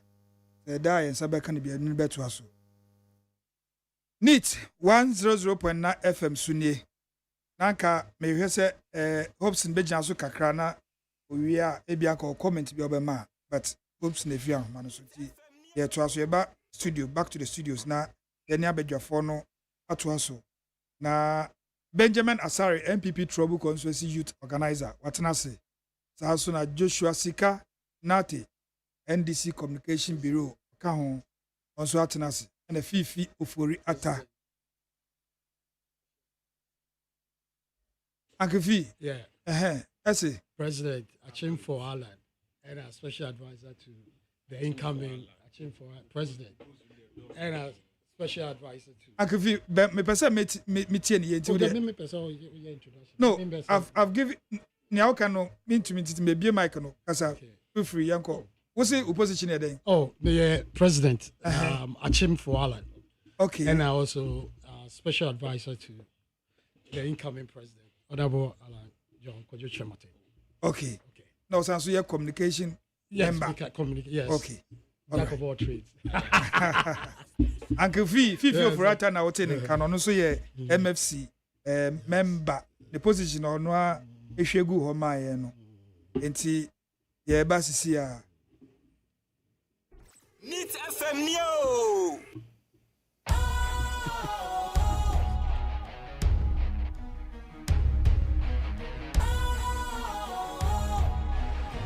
What's cool, fresh and trendy with a new look? Makes you feel real good, that refreshing vibe. Satisfies you right just the way you like. Do you know? Do you know? Do you know? Oh, ain't gotta do it alone. Specialized makes you flow. Anytime, anywhere. Specialized feel different. Always think specialized. Special Ice Natural Mineral Water. Feel different. Think special. This advertisement has been vetted and approved by the FDA. Hey, catch it. Listen in here. And you ma beto to dia me baba no hwade no. Hwem so betumi a. Hey, asew. Hey, now beka. Ya John to mami ensa duku portmanteau. This way chocolate drink. Na kan wo hwe afibian so beri ni waware ni a. This way chocolate drink. Na kan sia. Oh, asew. Udan kwanu tumu ho. Me be mo anu nso hye kura dia ka ho. Uhade e wapi ho. Ukasa batete. Eda fom ho. This way chocolate drink. Crash up a baba worry. Aso. Ye fear said this way chocolate drink, ya sorry, no pan on yenum. Ye bishop free gymnum no snack. Ye nya ho no ye de serve womo. Ye did we any a pebibia bogu yad yaswa. This way chocolate drink in yenum. And at this one, what's yanua? Has it a wom, cocoa wom, brick wom, bibia wom, I don't hear any so this way chocolate drink. You hear any so FDA, I just said, you didn't crack to more to say a ye. Neat FM Neo. Neat 100.9 FM suni. Openi ko jode ami ADDO. Me na matene dwom ande ye so mu. Na ye koya ya ba. Ye nhwe message kitwe bi. Okay. Abadwafo na tena se achenti ye no mombo nkomo. From the NDC. ODAME medase. Uncle Joshua Sika Nate. De amama kwenya mande mabetine mama NDC michia Ghana ni bia olitem sebe inde se akokobona na eku na yer wonye ma ahye won abadintra because woledwin edibana wodbe ma won ba ho nzeme mu ayeden but yenim de Ghana fo won ntama afo wo hia wia de ayeden the ama why then wawo ntine wi a wo hia no on John Mahama John Mahama said there oba galamsey nsensem no obeso wa no just me chia o keke no ailichiam na me dwen dey start to show na anya yeah show no ya start okay ba me mo akwaba me jodo papa as we hit dodo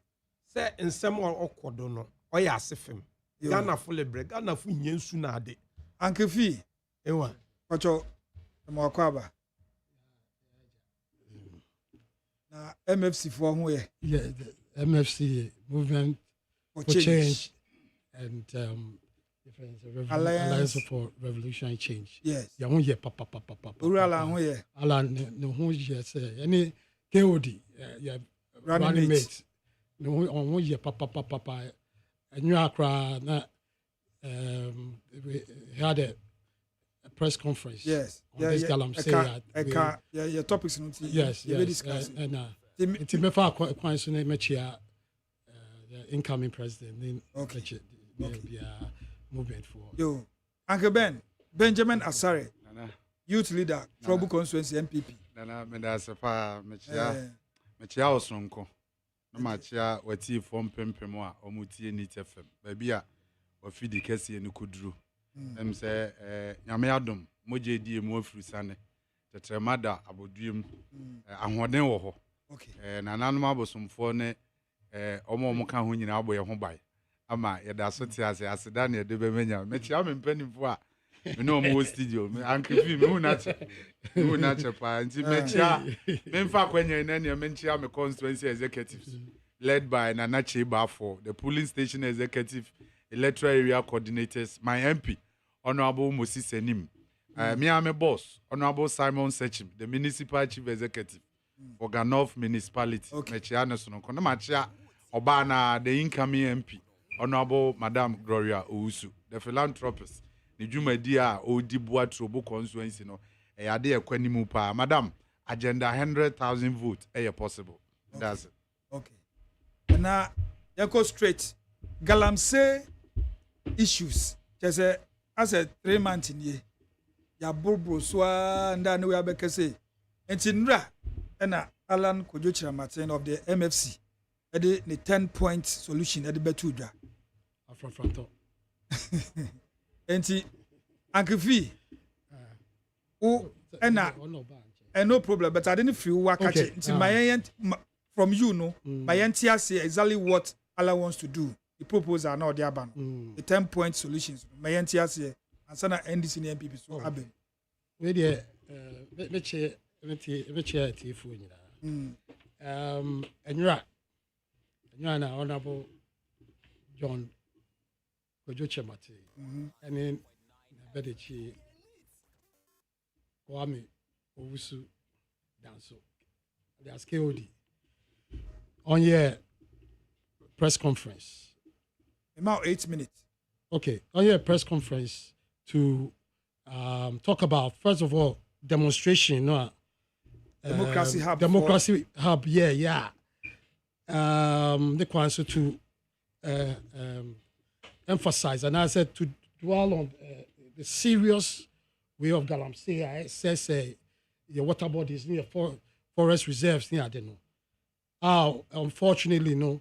On year or 3 days so yeah, the last day and police for Akochichi. Yes, the last days are always. Oh, yeah. We just orders from above. Above in there. And there's above.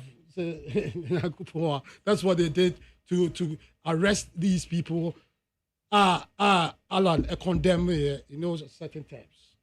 The police for because especially much now you don't call more than 48 hours. Without the been so now what do I coach someone near there? It's just outrageous. Because I am misdemeanor. Normally, if you Act 29 of the Criminal Offences Act, normally you have capital offences. And you say you are mandated no more than death penalty in the and after you come down to first degree felony, which is quite for serious way. As I know about misdemeanors. Misdemeanors, you know, they are just minor offenses. It's when money on years will be to key now, they are to one will be a block. You know, it's just we say bubu kofo bill boss. Yeah, but they are misdemeanors. I don't warranty them to take them to court and then remind them. You go for any become. And our police, the police, they knew. First of all, no police, no, they just have to give them notice. That's why your demonstration will have. And yet, they just give them notice. And the police, no, they had notice of this march. Grandma or assessor route now that's on the court, and they are called court. Court among alternative routes be. And they knew about this for about 2-3 months. All that they could have done was to inform the general public, say, hey, on this day, to this day, you know, there are going to be a demonstration. These routes, 37, when to be blocked. It was, oh, yeah, we know, the alternative, we are not saying, oh, BB, yeah, to share. But the police refused to do it. And so they didn't tell anybody, say, oh, yeah, no. Because they say no, yes, so I say, and I mean, I'm a personal, Bushia assassin, we in the last few months, or to us, I know. Was it? No, absolutely not. Not me, myself, 20 acres, what I didn't. No, Medria, Couture was so now. On your near my pinning was me, on your printing, on your wind sound, but baby, I will wash it. Another assassin, a bush assassin, or Jebia Bukro. And also in the last 2-3 weeks, I said, man, I'm making. I'll show you the pictures. Or I go to 2 hours, and also, but I block and so near there. I am very serious. And I heard this guy, a friend simple. Honorable. I can say, oh, in the last month, Penna in so no, I am. You see, in this Ghana here, it is just a vote spent or pay. He doesn't care. Anyway, Alan, as Hobson, Becca earlier on, or the solution, both and the two parties, no share on the manifesto, but my friend said, invitation to treat. I just promised the BBM. They never mentioned Galamsey, the solution to Galamsey, but with Honorable Alan Chematin and in the BDH KOD, their great transformation plan, Mikra, Wahai. I know now why a comprehensive plan about the mining sector, especially Galamsey, and you are the we cover just 10 points, which I'll go through it quickly. Okay. One, of course, Obebani, your friend is saying, all small scale and community mining for a year. Remember, MPP Kwaba, issue about 1,632 licenses. Bonnie Wahon pa. A free Kwame Kwabrim, not your issue about 56. Now, it should be the yardstick, Anna. Yes, because what happens is that what's currently happening, people are giving licenses for small scale. And eventually, there was an airline introduced recently for even this community mining. Yes. Right? And what they do is that small scale for concessionary the amount. They don't stick to it. Now, you move. No, you're buying the fort. So we're betting lines is now idea cars for your own fine year. Because they over more concessions. Yes. I have them. Then they on them forest reserves and that's on them another place no into two. So they make but on crowd licenses. And after all, these boys are to scat Ben on what on your victims. It's these small scale people who have the money who are able to provide these people with equipment. Yeah, they it's no tram. Yeah, you're suspending for 1 year, which is no more. Community mining. It's another way of Galamsey. But these people are giving party for any others. They are giving this community and don't know any name. It's a bandit, then we will do demobilization of all the machinery. Yeah, they are called C8, baby. 48 engineer regiment. They'll take care of it, do all the relevant inventory and storage. Replant it. We'll do a reclamation of all the lands and forest river bodies, and then later on, we basically will cancel all the licenses. And for the last 15 years, I come back on saying, yeah, papa. They say no, a common crowd is say you. And they say miracle. And I use the abetus honorable. Say, so okay, by this small scale mining. Ebimu legal activities no more illegal. Ebimu illegal, which they all accept. It is okay so banning now. So how do you distinguish legal from illegal? And right now, how example say, so okay fisheries are. And fisheries are simple. You should not a red herring. Yes, the same thing. Don't be a red herring patrol. Let's stick to Galamsey. Those your friends say small scale for no. Small scale for no. Oh yeah, they are going to our forest. Yeah, issue where am you want to me? To go into our forest. What are you talking about? Pam no. Oh yeah, now on course.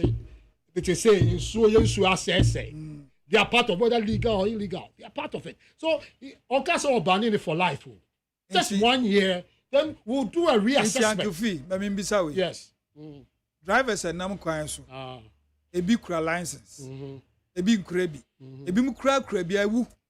Nti wo say mo bia nkaka for 1 year because ebi mu use expired license and so they don't have license. Where there. This logic a red herring fallacy. They say the same thing. No apply to the same thing. Look, the same. They say the rivers. Any yes, I say good. They say people are developing kidney anyway. Yes, it's a very serious. Good. We even have water to drink. We have to import water. What they told we bid car drivers license. They bid car drivers. I mean, what is? No, this is a very extremely serious issue. Man, find their driver's license. They fishery. No, and after all, what can we Shama Aponum? What can we Shama Aponum? Question is, it will be all year legal. All year yes, Pam no tram no, and yeah, or no so down top. We are going to ban it and then go back, reassess. The people no on your license. No, how did they obtain it? We'll do an audit. How did they obtain 1,632 licenses issued under this? And the whole from the Kwame Nkrumah, but now there was only 56. Come on. Tell it, yeah, bro. Because people are dying, you are losing we say you go. As I say, it is an extremely serious matter. It is and one is obey. Now why you do the reassessment. And obey youth way in mining. We'll give them the support, the machinery near them to do. We are also better youth in mining. And yes, any small scale. Small scale, we will give them. We will give them a small scale and a Joshua, but we well, and and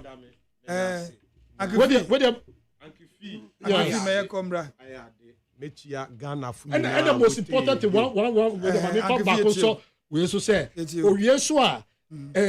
say, obey amended Article 257, 6.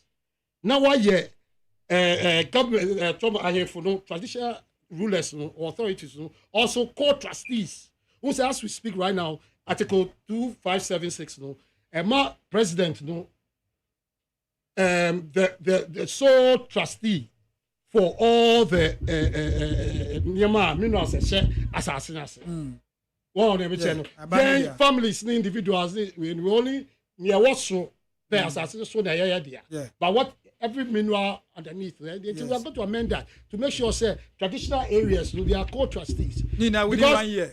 Now, crowd after African Continental Free Trade. You did your Africa now, or the Abana. When they say, why did that? The way BBI has planned. Remember, the Great Transformation Plan came 20 months ago. Okay. It's something is thought through anyway. And the Joshua. Good. Galamsey nsɛm no wɔsi sɛ pibi ankɔka papa ɔnyɛ kyerɛ de na Oliver ɔkama nkuti anka yɛn pɛ a day bi a yɛde bɛ celebrate Oliver. Amen. Beka vamawo because he has shown there or a freedom fighter. Setimase. Galamsey nsɛm yi ahemfo aka asɔfofo aka nkrɔfo pii aka NPP aben what the webubu ndua is wona so set ma say nanu ya ampo NDC ye ko a demonstration set ma say into the young there these people are not ready to change their mindset into the 1 year ready they will change one mindset no in our constitution we have the right to demonstrate the demonstration he was forcing and drawing the attention of the government because the government on Yahweh onim government no account be amana ya to more in 2016 near dream there will be eduma will be shayem bank mukina ya dream there will be yakwan will be sisi school down at the meduma bakronim but what by aban way galamsi aban what the bay galamsi aban so what the bay no ya wahana Charles Bisu musida abade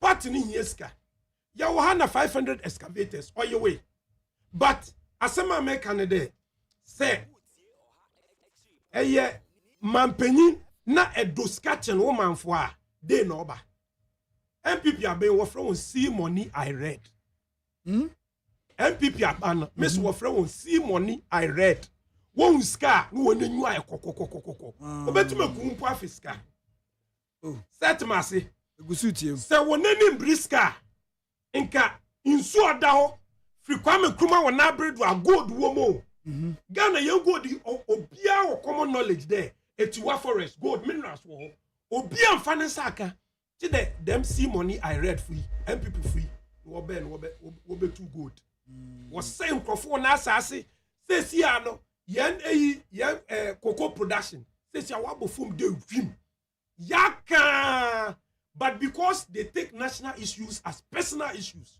onum channel want to mean so galam say no let me tell you 1966 na Ghana ye to punch in China for na wo ba yo from say yin na Ghana ye wenim tin no Malaysia no work in you want to pen Ghana the Ghana was approached in a national way Kwame Nkrumah no dwen manfo no ho na onye Ghana ska no dwen ho set ma say gusutio ye hwe the OC 2007 what China papa bi wo friend Zeng Kuan Yu ODAME boni di na me hwe Zeng Kuan Yu dem Zeng Kuan Yu na on the China Food and Drugs Board director na China food there nkrofo ye fake drugs na wo ye no wodi kunkum China fo wo ya wo hu mo so wo be so ano mpa asofoleka malam foleka Chinese simpanyi foleka wonte eno wo ye investigation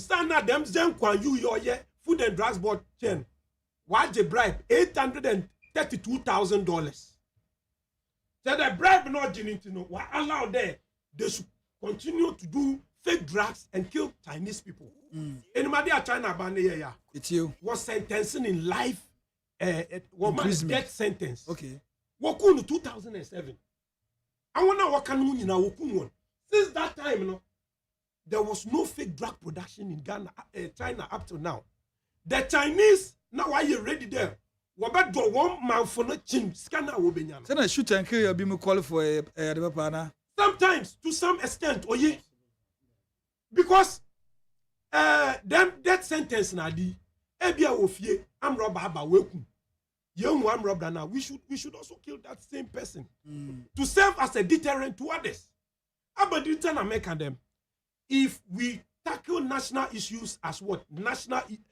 with a national approach yenya them in sensemi nkrofaka ekoka na MPP for wash one yes I ban suba wo ban mining for 2 years what ban mining when if I know what ban mining nobody banned mining hey my mentro yes you Frimpong Boatin ne committee no ye no research no oda Akufo-Addo ni table do for 1 year Akufo-Addo anye hwe won it took journalists to fish in and bring out that thing it Akufo-Addo no onye ready do obe so galam say obi ordinary president ya to onye ono nano keke on dey be no wo free be no yobins o hia be si otume yob no kan kese the president yobe yen president abadi no be yen ona Mr. da wonyina o see money I read for nkotin e discuss to na Ghana ni oyar to MPP for no be fisika no wa Ghana ni na ewu enum yenim won anya da ko busi a ne nananom a asema ye kan de NDC alantrema nti akebi o se ono obe ye de no 1 year aya waka de panyin na ebinom nti ase o Mahama is an experienced leader into the makasa ebinom maka NDC fo ayeso ye na approach ne den fifi e kasa na ese de NDC yen ma concrete and comprehensive e wa brofo ambo de use wade in the me better there we manifesto ni mu no we have concrete and comprehensive strategies to solve this galamsey issue. Okay, me to mira and my training. Yeah. John Mahama say oba set up gold board. Mpacho ofie na tema for pen and paper. Oba set up gold board. It's a cocoa board. To the cocoa board. Intina John Mahama say oba within 6 months. Alan so oba ene de no 1 year. MPP for the what's oba galamsey. But anya no yeba you set up gold board. Gold board no is going to what? Regularize small scale mining. That is the first point I have here within 6 months. Second one, yes, then restore Ghana initiative.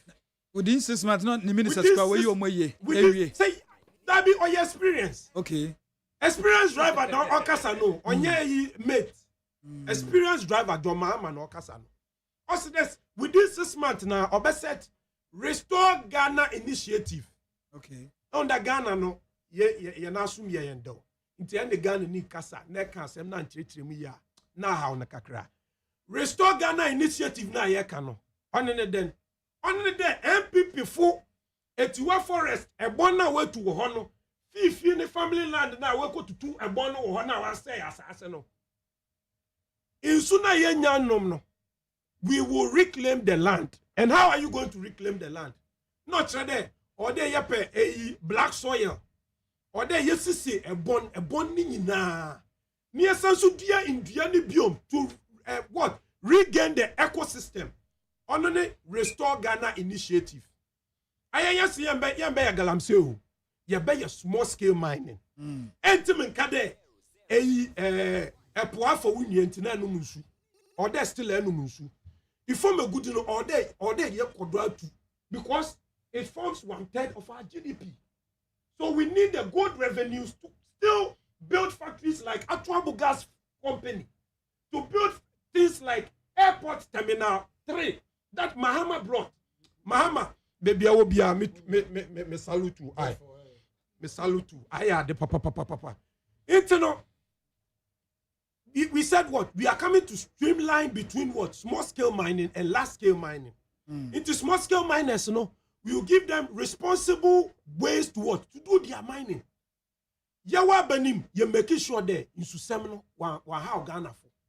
Say, see, Ghana Water Company, they are spending trillions of Ghana cedis to what? To purify water and pump to various communities in Accra. Oye, Dr. Baomiani campaign coordinator no. Oye koshini papa. Why? Why? Na take power out. Na every na yamo from her. Take power out. Ni ya today awu oya wonze. Next day obi ako doc. We twado. Next na o kan wo njindi. Oye koshini papa. Oside galamse still dabi. Galamsey sensem no yenenyu abre setemase intino yentna ma emma nkrofo wonya lung cancer yentna ma emma den kan chese oye kohwini oside tape na oside galamsey no obekodo etu sa obeye oka galamsey no ye galamsey na yante a oside galamsey no obekodo etu. Small scale mining. The first president to coin the word small scale mining was John Mahama. I am there. Assembly and this if we ever can be an MPP for area. Okocha Koshia Waba says ya no one thing the whole Ghana or beyond there. Baomiani advice and also there. Wabe saying su, Wabe Kodwaye Galamsey, Magana for who no. Nesanya can yes or no kind. No, Ekodwaye Galamsey and Crawford 1 year, so 1 year soon. Say in Pianos Wabu now, Mamitro Bibi. There is something we call zoonotic diseases. Zoonotic diseases are diseases that we get from what? Animals. Says here, it's what forest, yes, any. Obama monkeys, nadi, one year nipa abetna. The monkeys na nipa betna. You better man, them yellow fever, Lassa fever, na. I yelp pia only the yenya. Intino. Dr. Free say anima koshita on them 2024 ambatui. MPP for went to Akoshia says I Ghana for you da ho. Intino. Wogalam say one in other corner. Shaniye papa. Shaniye na NDC for young comprehensive gold board initiative. Restore Ghana initiative. I had a bar. Mbembu no benye juma. Yen say water bodies. Obia no betono no. Mahama. Okay. Ya fan la. Into December ne de. Oye dena NDC. Amba ne ye win ewi. Okay. But honorable Efri Edinche Mwaba. Say impo your kind na wo te ne first no. Say sa na wadwen ye wa wote ha na ye interview no chirem. Enti megidi say anka obeti as won tiaso a obi embigro jo. But wo ka so kohwini a nipa no de nchiremu aba. Na make us say won tiaso kra nobody can be grudge you. Matna school them 24 years so Marco nursery, Marco GSS, Marco university, my postgrad. Iti aba na betum as samadin. Okay. Awa be cha kohwini ma ate why Yanko Ben way. Senior. Uncle Ben. Senior. Akwaba. Yo, me da sepa. Galamse. Democracy hub. Omo ye demo. Ema ehun sem yompo. Alan so ndo wa press conference say ne 10-point solutions or the aba. Ena wote honorable Efri yeso nsema awaka. On the osi media no na TV3 he was specific say TV3 no mo twitwa ne voice na sisi eni. Enti Galamse aban anase going into 2024 elections Baumia or say Galamse anase illegal mining oba den obeye be enti onso. Yo senior me da sepa am say minwe ote ha say doctor afiri ye odi akohwie mi wa ngasa ote ha wutwa udi akohwie wa ngasa kohwini kese pa na me ne studio ha aden enso wono ka kire doctor say wono mum adi akohwie all start ya kana asem no akohwie ba ko odi ye ne say this current government ye ba mu ye besisi school adan na amanfo anya adwuma ye na adwuma ba kurom ne ye nhwe so nye ye nsi school adan ba kokora woti ha edi akohwisem wei wo kolu obi so ye kohwini wo so woti ha no a wudi akohwie na wo na wote menche na wutwa tro no woni obi ono aba be kyerɛkyerɛ na asem no mumienu no wan na ye kohwini ye bigger problem aye wo mamu hanom no menua NDC NDC ni Ghana hanom a ka Ghana problem bi enia NDC party na se nipa na wo NDC party ni nipa na wo ni nyina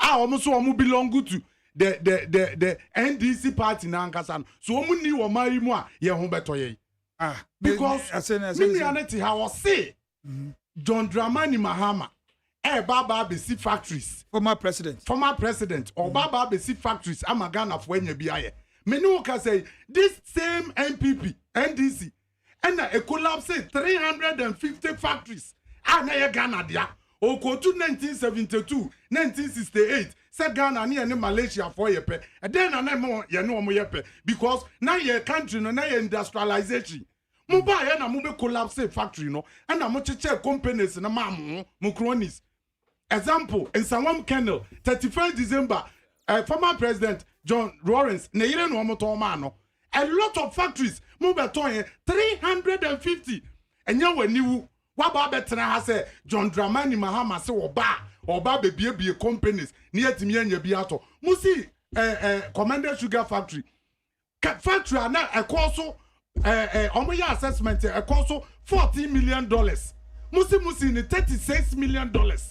Ama na odi ma investor bia on top o ma meye because ye omoya assessment with the whole company na sika involve wom no enru $20 million. And so musi ma $36 million. Mo say abasi am for manager munsa. NDC is the bigger problem for this country. Omuni Ghana hanwa ka Ghana ye free. Me free so me papa kasa na obu nyina kasa about demonstration and dia Omo bought demonstrators and abaso say ni omo ye and omo ayade. I'm very disappointed. Omo se trimpo a omunya de koye demonstration. My uncle ankasa semo waka and my disappointed. Aden. Trimpo na omo de kokoye demonstration no. Ye nyina ye gitum. But ekwaya omo fa so ye demonstration no. Sa kwa no ne fa so ye demonstration. Constitution is making it clear. Obia wa won kwa so ye demonstration. Who demonstration na wo kokoye no. Eni kwa say a restricted amount for movement. Yes. That is the law. And to who now pay and also koye demonstration. Me am na me baby no. Who demonstration na wo kokoye no. Eni kwa say tie me fa ho die so. Enti se wo kokoye wo demonstration.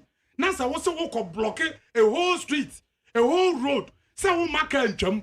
Omo ye doctors, omo ye adwuma hospital. Mumu obi ntwam. Se mo be mu obi atwam a, just omo ayi omo ID card a kire mo se. Omo ye doctors ansa na mo. Who are you people? I'm your demonstrators. Who are demonstrators? You have the right to block road. Now who detain him Ghana for say, may I have a man for her? Just a woman who say, who you nipa sumesi and sani amwafa. And you are here. Glorify this thing, say, ni omo ye na papa. Or say, a misdemeanor. A misdemeanor, say, oh, kwa demonstration. What does a police vehicle key got to do with your demonstration now? Now, is it part of your demonstration? Say boniki to ebi. Eya boniki to ebi. Boniki to ebi no humra. Ene nhyehyeye. Ena de na kogirans prison. Omote ya no mo kan wasem no. As if say a kangaroo court. Remand. Is it not the process? Yes. They use proper process. And omo do omo form legally. And your sentence omo 2 weeks in remand. No, remand 2 weeks. Yeah. Remand in law no, when you are remand, it's part of sentence. No, if you don't know, because hold on. Please. Offer. Oko remand no. Oko that solid them. And I saw call my do 2 hotel near so ACSU so. Yeah, to me, I remanded to police custody. And I said prison custody. Offer me say baby I walk akodano. I want no. I want your friend say. Okay. Any prison. Yeah, why you there? You true as so say koda prison. O say no there. Any prison, any sentence. Na your prison me koda. O koda fi any aso ACSU wana. You see some of these things. Let's call the spade a spade. Adi ankrofo ne kwaye ye no. Enye demonstrators need to me bi o ma no ka say Ghana for ye moa. Na moa ni bi kura wu ana ye dey. What you have of Ankifi? Oh glorify this thing say. Enia ma na omo ye wo no. Eye papa ese ye bo mo abaso. Who say you to nun cry say ni enkrofo ne ye na emfa kwa mu no. Omo betimi a continue aye because you omo ye no. You should glorify it. And you are telling these people that who person obedi wo man so. Na obedi so a you to no mfa mra enso omo botom na omo nya niam a emfata. Eno na wo de ba bedi afrafranto, mo de bedi Ghana so ana. Let's tell these people say demonstration na mo ye no. Obi ape me manage ho say Ghana no yensu o say yakwa ye say o kwa akotete su kokwa akira ban say eniema ekoso ewo ye forest eni yensu no mo ankasa youth no mo ani nye ho a Ghana fo bebre support adenti na won conquest stick to demonstration no wo so be stay 3 days who we 3 days na wa present to petition what the akira ban wa kofie what they want them to do is it has it given any results and then it has become a useless demonstration because of the import no niana say demonstration e de ba no because of omo actions ne omo inactions no ama omo demonstration no are useless because omo ko ya na niama ese so mo ko bubu babes. Is it part of your demonstration wo kwase tie e road so is it Ghana are we in banana republic? Some crunchy ankra osofo or say in fact democracy hub for demonstration they aired but that is the fact. And these people are saying say omwa your bonne krana yemfancho. Is it how you want to rule this country? Say obi your bonne kra yemfancho no no wachira mimi koye bia obeka se yemfa men kwa na bonne bia your bonne. Let's make it clear. Say bonne bia wo beye edi betietia obi fa ahudie su bia no eye bonne because you have the same right now no. I also have equal right. Yeah. The same thing. Obi anyi obi a. It is a wo koye demonstration. Now ya je me back to hospital. Moi blocking road, traffic ache, ma parking me car, ma fa moto. Me ko hospital what the sika akwa me ba ho atona wo ka kire me say o ma me kwa ama me nko what impudent what is that then the so wo because of politics and crofobia sienti no and your man never say cry and say as if say we don't have future near me person catch them woman say NDC and John Dramani Mahama former president problem of this country because again na wunya ya kesa wudi change the dynamics of this country John Dramani Mahama former president again na mfa na akwanya be na onyaye akọ betimi dia change the fortunes of galamsey ni illegal money say ekoso and so na pen so and na galamsey ni adetu atese more the not to dan kwa kufu adoka so of fight galamsey during 2020 elections one who NDC executive leading by the president Kwakubuahin and nam galamsey site e ka kire omo say omo ba John Dramani Mahama ebe mo omo asa be ye galamsey na omo ayache omo atum ni nyina obeyi omo. And now are you not part of the destructualization now? Also, your forest in the no. Is your mama not part of it? Okay. What your vice president? I also open experience. Vice president the yehuye sebi who disua adren who disua niame ekoso now nyame boa no pejawa one with the difference between the vice president position and the president position. Your vice president no yes about 6 months say yeah, they tested what South Abedi Romano. So, as president, Menoka say John Dramani Mahama, why your former president, Mienu, why your former president for 6 months, and why your former president for 4 years. What experience BM and now what? Sabi, Mr. Meka, Nyan Sambe BM Naka. Ama John Dramani Mahama say, or de Babebu or also a question of lessons into a baby. Let's be only lessons be here or 4 years. See a mistake. Near to about the man John Dramani Mahama or not accountable to anybody because in 4 years no on man san kasi and to about money bill or in a bush for send your Joshua or tongue assassin at the money Joshua yeah time ninti outcomes international nobody solve biaba say Dr. Mahmoud Baumia Olidi Mahama na NDC moti no mojene say mayentio ODAME sebe wose ebinum tumi nunu won ho no wosrew na omani mu ayewe obi beka de John Mahama abade na oba obeye yemfa John Mahama ne time a olibe ento to Jesus ne ministry ho Jesus ne ministry no lasted for 3 years 5 minutes am dey ma o but yehwe nsenkyere na wonwade a Jesus beye ya no buladwe na entiasedo ebe fahade no was Jesus what or the nsu ada nensa ebe fahade no was ni freni Jesus egbo enenua onu bi na John Mahama babe John Mahama was da bade o say or the 24-hour economy labor in the Ghana fulisu set mase Ghana fulisu de wonye adwuma nye Ghana fusi de one banks egu Ghana fusi de free SHS free wako legona simple algebrampo wontimi mbu akontai ena president Mahama say oba betua omotution fia mo school fees am no ono ye stress free policy no so mo here they what do you pay for them enim dia ye be ya yesterday ye ba ye be review the free SHS anti omo be pass from it ye reviewer we will get quality okay in that ye ka say free SHS in that on spell pork obey asem. And Tina said, Bamia leading monument. I say, hey, me kasa. Girl be not me fear. Also, we free SHS. Miss on spell pork. Also, P-O okay or pork. Whiskey. Also, HWSK whiskey. So the quality is not there. It's John Mahama today.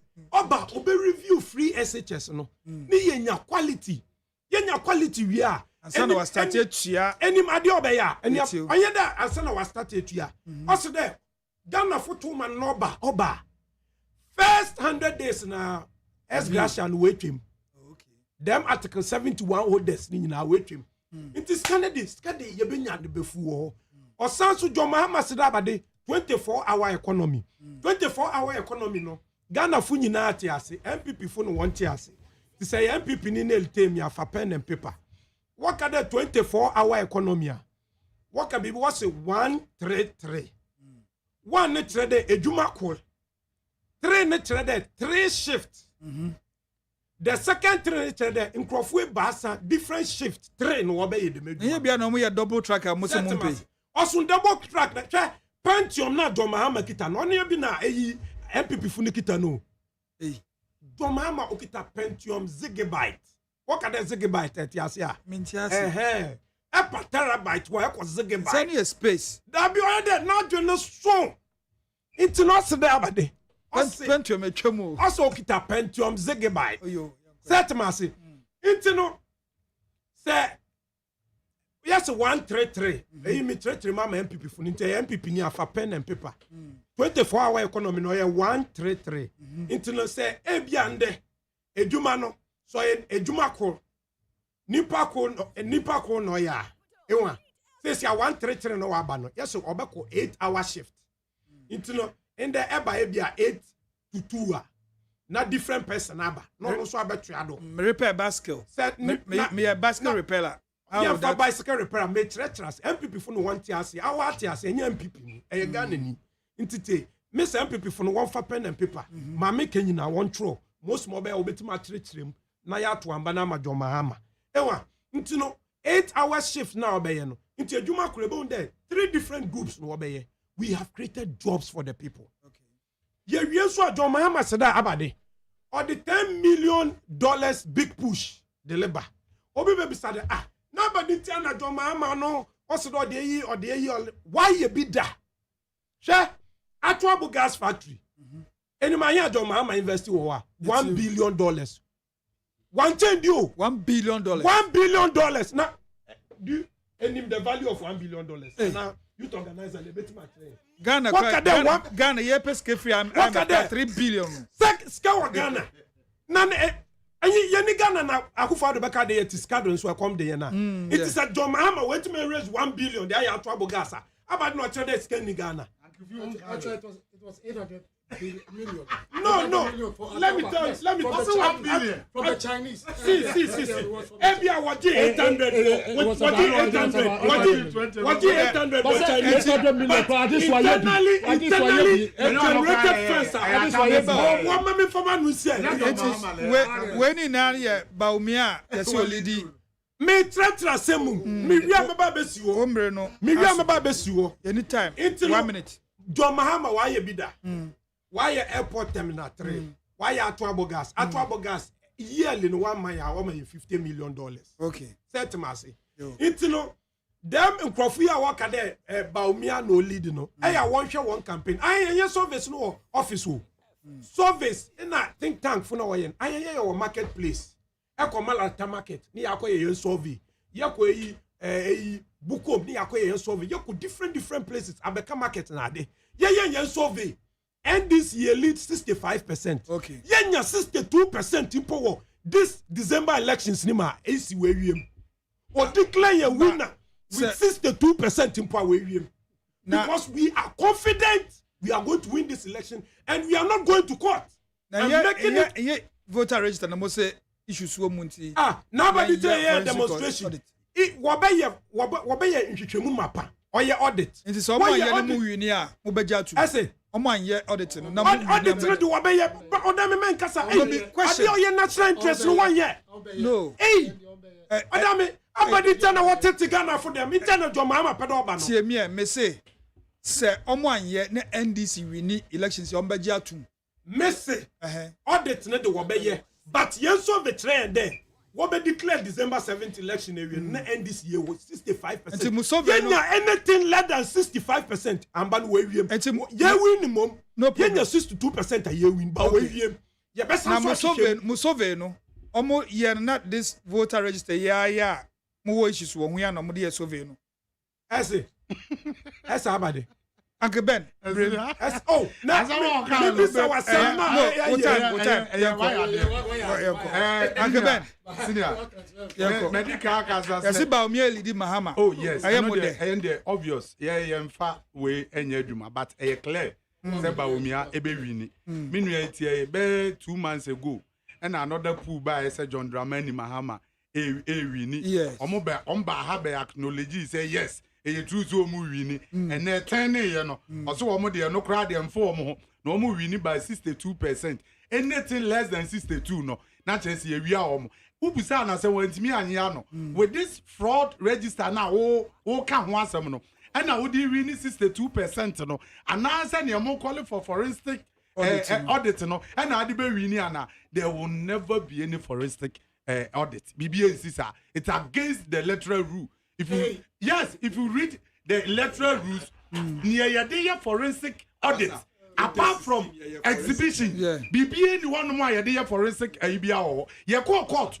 2016 your court say forensic your court no court to catch there say or set VCRA crowd committee you call na some catch and say young conquer exhibition now national health insurance card and register omuni nyina yen free ama John Dramani Mahama abadani spokesperson for you say omo 56,000 people and every more omo national health insurance and register sata no na kamoye forensic na kenye yi omo campaign bi omo nkoye omo alusu mini ane se kasa no o say S Gracia Mahama so obo obetwam ani wusem what say see S Gracia no oje oyire oje uji ku bottom na kiyaka yes leadership by example what say S Gracia obetwam no ubi e wa no aseme S Gracia na meje no menyi biem because the next year meba no meba betwam na Ghana for serious and then uji S Gracia no ku bottom ye hwe every month be a Ghana ne you saw a former president says he is causing financial law to the state. How? Because sure no dey sika say campaign. Now, former president be anya adwuma.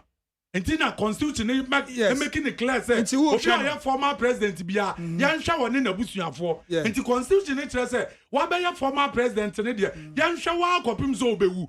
John Mahama de yeshana no na yede o man ni sika no e ma no so de o man ni sika e say ye campaign so opeso sabe di o man no so enya kro no o boy po o ti o man ni sika ya now they call profligate spending ye sika na yede ma no eno no de ye adwuma me nua ne te o say 24 hours economy mo na mo de 24 hour economy ne bae John Mahama say o be night club 24 hours na chance ye be date night club ni aye night club and kasa ono aneka oso oba be ma ashawo for lances John Mahama 24 hour economy no osi ashawo for nyina oba mo lances say adwuma na ho nti ye regular say mo be ma ashawo lances sebi o ne ba fe ge no oba ma na education na so oba ma na lances say onfa nkomko ba chawo o kasa asem we free one no former president o pesa Ghana for serious one 24 hour economy no explanation enye na e kai o kwakubu ahen say 24 hour economy ombe wo fufu anajo amanfo kom de ompe fufu dia omunya bi Felix ofosu kwache osi awache uko is Lagos na ko Medina awache anajo kro omunya bi enti omo ba be no an awache omo no communicator ba ko okumase osi omo be ye ejata entwe awowo ene empreko ewo edemu ye be mu omo aduane kra jisi ye de helicopter and the aduane no fa wiem ni ajagu honom no omukodi that is his understanding and John Dramani Mahama understanding of 24-hour economy government and your joke John Dramani Mahama for a problem for this country and never again so obeba be di o man that's it Uncle V that's about me LED Mahama say MFC mo amba mbio now we no your friend said first of all o share duopoly here share wa ka o say o ti o ko ankikai ka na eyo ora ho je we because no 32 years look abaya ye kotwe ya baya ye we sa we moya no akotuaka ana oya akotuaka no nye ba o mi ani grofo before the coach for the post free info and I say back on about in favor of NDC coachia I just trying to to bring way. Because your form kasa. The people will decide because they say I can tell you on authority. Yeah. Say your friend say post no you say Gbomiabe winning 11 regions, right? Yes, I see 11. But I said 2020 how many regions did MPP win? And no poor. And no poor now, for example, and now 2016, how many regions to do? bibi chichi on hwe say no insecurity to me mba they say abeko we are about to abeko second round and the second round is going to be between Mahama and Nana. Because MPP there. Me say MPP there. No, I didn't about second round. I want you to say IMF. Say yeah, they cut 76 billion Ghana cedis. Ghana is bankrupt. And you about second round. They say Bibia you no abeye. I think I want you out you cry. You say when you are yeah. Only one about no, what's about to never second round? I want you to tell us more. People, this year we are going to have for the first time. We'll have MPP of Muslim to run to be president for the first time. Yeah, our next president. Our next president. Osan baby. All the echo IMF. When we saw the echo IMF, on the born can we are bankrupt. And for this time, we are going to have an independent candidate or your visionary, or your competent, or integrity, or your compassion, or your Christ-like characteristics. Who say yantoma parties or yantoma individuals. And your individual presidency, no individuals. So you better share all me and Sano, Abrabo, before they came into politics. Okay. Any Abrabo, but please, Abrabo Yabo, Alan, Abrabo Abo, in and out of politics. Now you're there too. Now you're back. MFC, you want touch and more percent. They say, that is what it's going to be. When you be catch, I can tell you on authority say, okay. Baumia, on your 15% no on your middle. Okay. I can tell you. Or whom is no fast. Baumia, more than 50%. Whom you are from my meeting. Okay.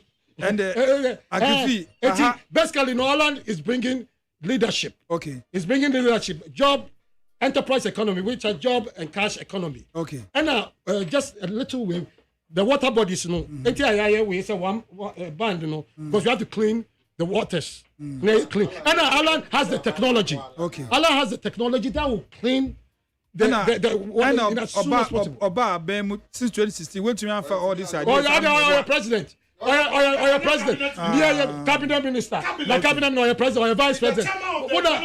But you don't know what and they did you many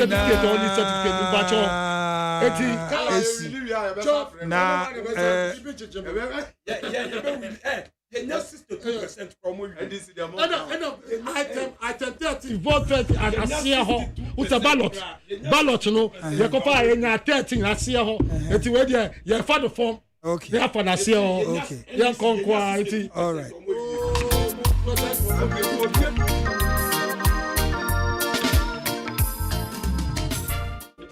aha na di dwumani na esi ya frame opani KWADWO ADDO metrem ma me papa adakabe fom pa monso okamuka obele chuku uzioma na Benjamin Asare from the MPP Trouble Constituency, the youth organizer by Emma Oteninde, Joshua Sikanate, and so from the NDC, also by Uncle Fifio Foreta from MFC, also by Baboy. Any hopes na doye, any Doctor, Honorable Doctor Nana Efriye, are you? And so Eddie Nkomo. Wa would say I will send a message. Yambreno and there a part kakranti and Chimiaka and kind who messages now mao. And Yachina, Miana message him asumu. Maybe a maso I will leave. Timiana baba. Inti yes, so sweet. Mdiuja Ola Michael. Ola Michael. Ola Kuku Michael. Hey, yeah, media walk. Tell me, Minu Kuma, sweet sister, Abena Moe. Abena Moe. Inti sister Abena. Watch me. Yambo Chinevia, Yebeshia,